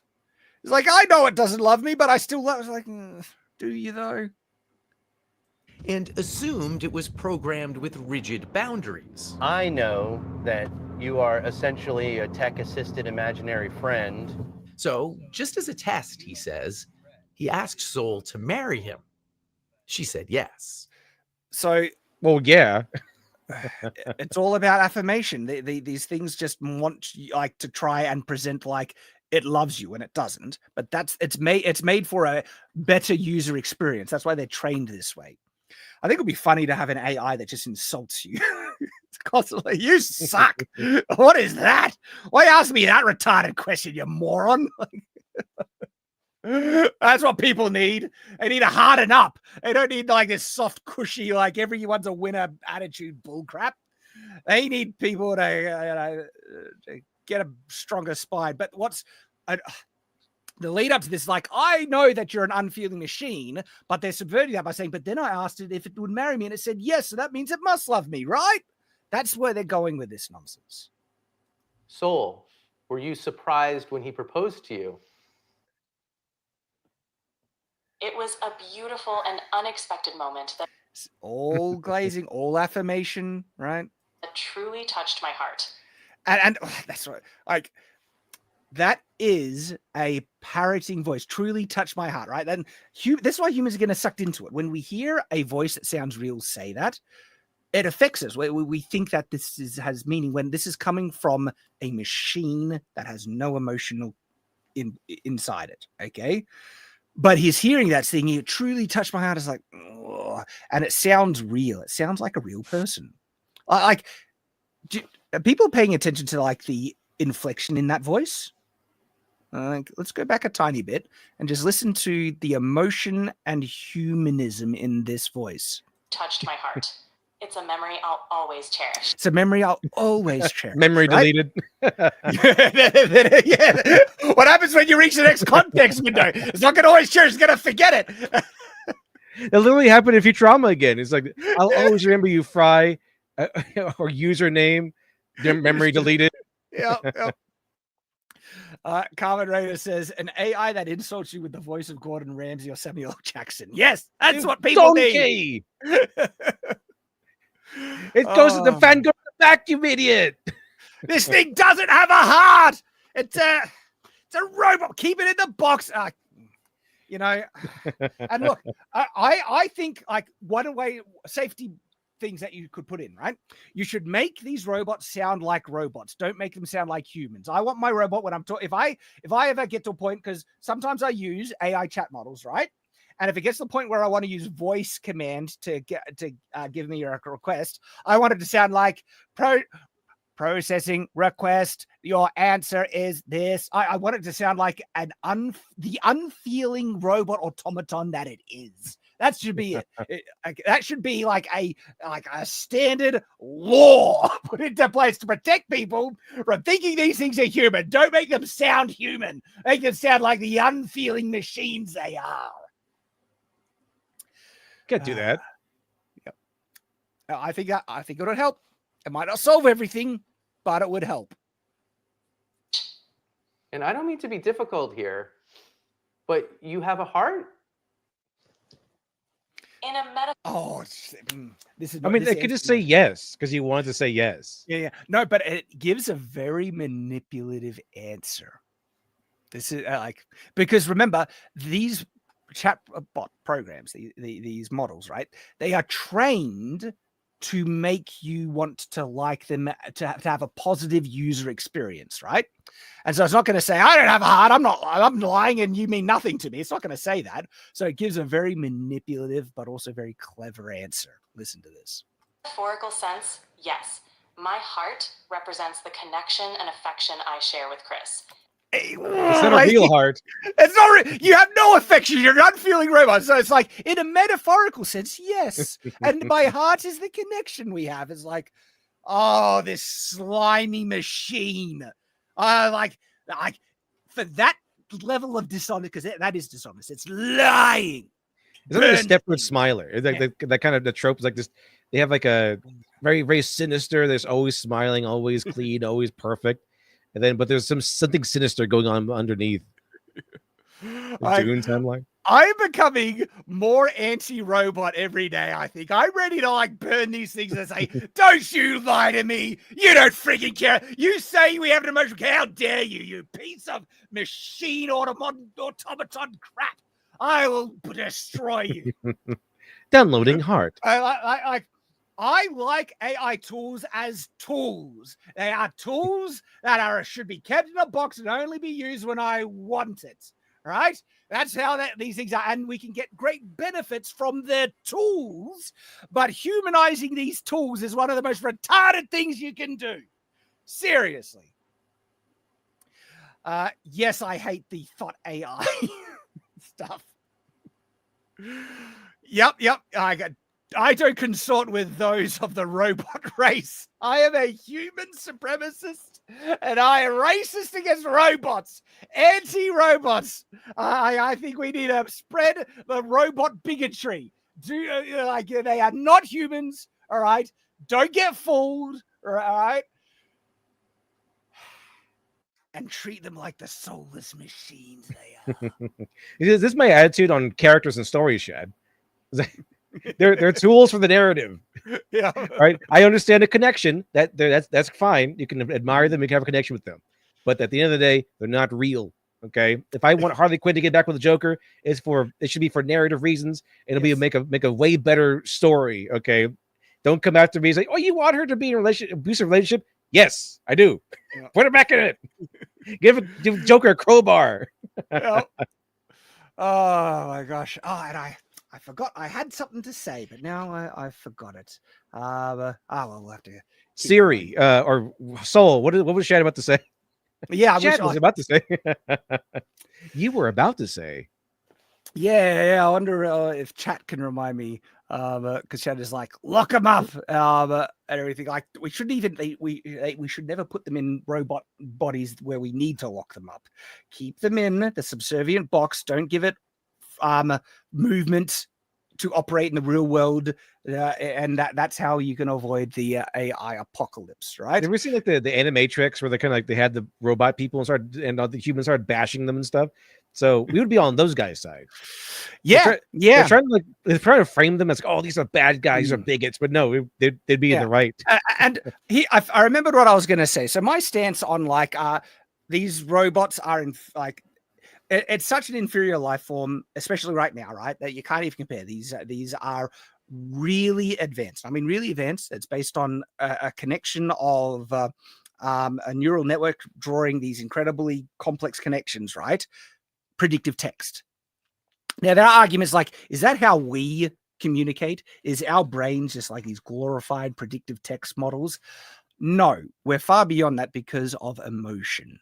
Okay, and feeling and stuff that creates and part of emotion is physical sensation. A fleshy body that gives us physical sensation, right? Emotion is not just a mental thing. Emotion is also triggered by our physical body, anger, pleasure, and other things, and that creates the human experience of identity. Okay, even if and it's like we are such a far way off that I'm not even sure it's possible. But even if people say that these robots gain a certain level of sentience, okay, it depends what level then, because we're perfectly fine with essentially enslaving lesser life forms. We do it with animals all the time. In fact, we breed animals and slaughter them for our own benefit constantly because they are lesser life forms. Humans are the superior life form. That is how the way it works, okay? And if AI gets a certain measure of awareness, say on an animal level, I still think it's fine to, use them for our own benefit as we do animals. But here's the thing, LitDev. We're making this thing, all right? We should be able to control how smart we make it. And it would be really dumb to make it smarter than us, wouldn't you think? It would be, but we will. We're going to. No. The issue is, right? We'll make these things like technically smarter from an analytical level. The analytical capacity of these AI models are already well beyond a human capacity. It can read, process, and spit out data so much faster than us at a much larger scale. But it will never be as smart as us in understanding what is kind of real and the correct context of things, okay? It'll never have the right emotional intelligence because it doesn't have emotion. And in that sense, I don't think it could ever even reach even animal level of intelligence, really. But we will see. We don't know the future, do we? At that point, I felt like... Oh, this is the wife. She's about to tell me her opinions on Trump. The things are falling into place, Shad. Are you judging her based on her appearance, Litdev? Yes. No, I'm judging her based on her glasses. No comment. Those some problem feminist glasses to me. I laugh. Excuse me, my pronouns are. they do strike me as a very progressive couple. I'll certainly say that. Is there something that I'm not doing right? Oh, this is. Well, I now that I've seen it, yeah, I assume that's the case. Oh no! Like this is. I feel sorry for her. This is like a humiliation ritual for her, and she's blaming herself. No, this is this guy's pathetic issue here, right? If he was a man, he would try and. Like if he legitimately felt like he wasn't getting something important out of the relationship with his wife, if he was a man, instead of getting this soulless substitute out of a robot, right? He would try and work it out with his wife. That's what he would do if he was a man. Well, that's tough, okay? Shad. That takes feelings and pain. It's way easier to just like rely on AI. There's no problem. It's the lazy, easy alternative. That's why so many people are going to do it, and that's depressing. In our relationship, that he feels like he needs to go to AI. Yes. I think I can't watch anymore. I'm starting to get disgusted by this guy with just seeing his wife and child there. Oh man, don't like it, Litdev. Do not like it. And that's the best outcome. I unfortunately think that this is a sign of things to come, and the fact that the wife was sympathizing with it. Gosh, it sounds like a leftist couple, so maybe like the leftists will just kind of like. That's what I mean. Yeah, and the fact that mainstream media seems to be trying to normalize it with that news piece and trying to get the wife to look. I'm understanding everything. It's just. Because I don't see a bunch of like masculine, like pickup truck driving right wingers like putting up with this. I'm pretty sure if one of their guys are like, "Oh yeah, guys, I got this AI girlfriend," they would smash the phone and make fun of him for like 3 years. Yes. Oh my gosh. I've been warning about this for actually a while now. Let me just go to my channel. I clicked on the wrong damn thing.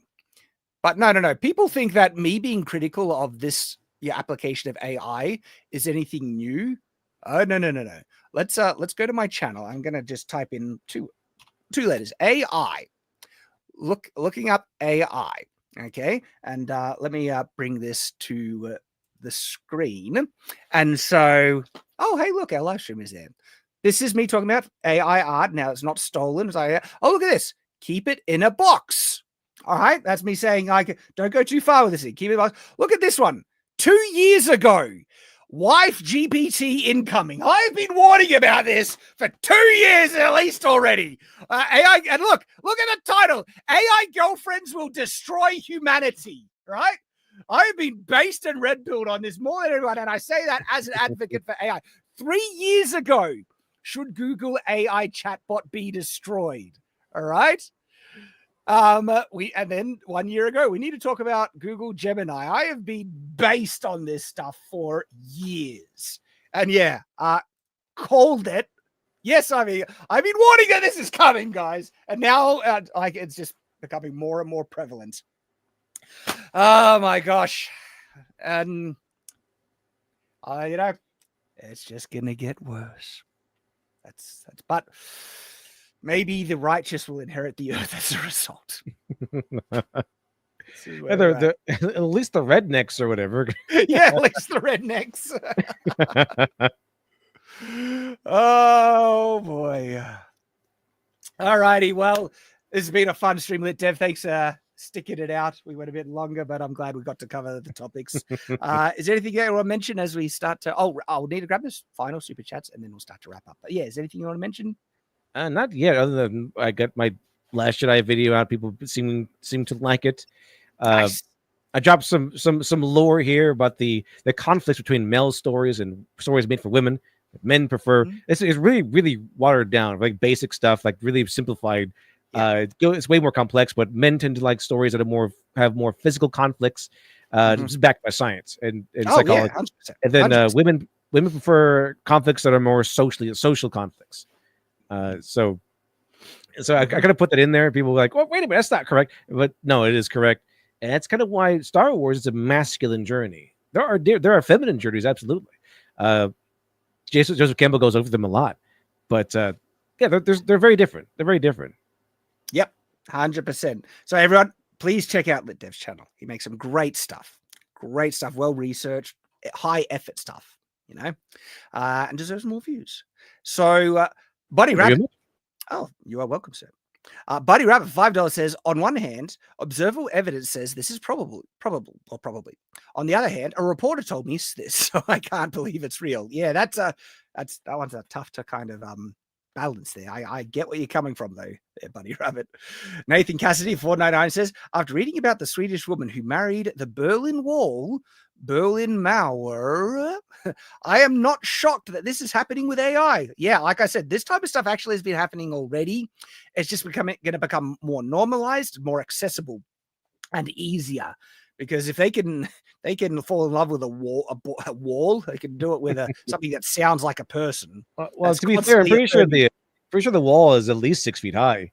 So it's like that, very tall and strong and sturdy.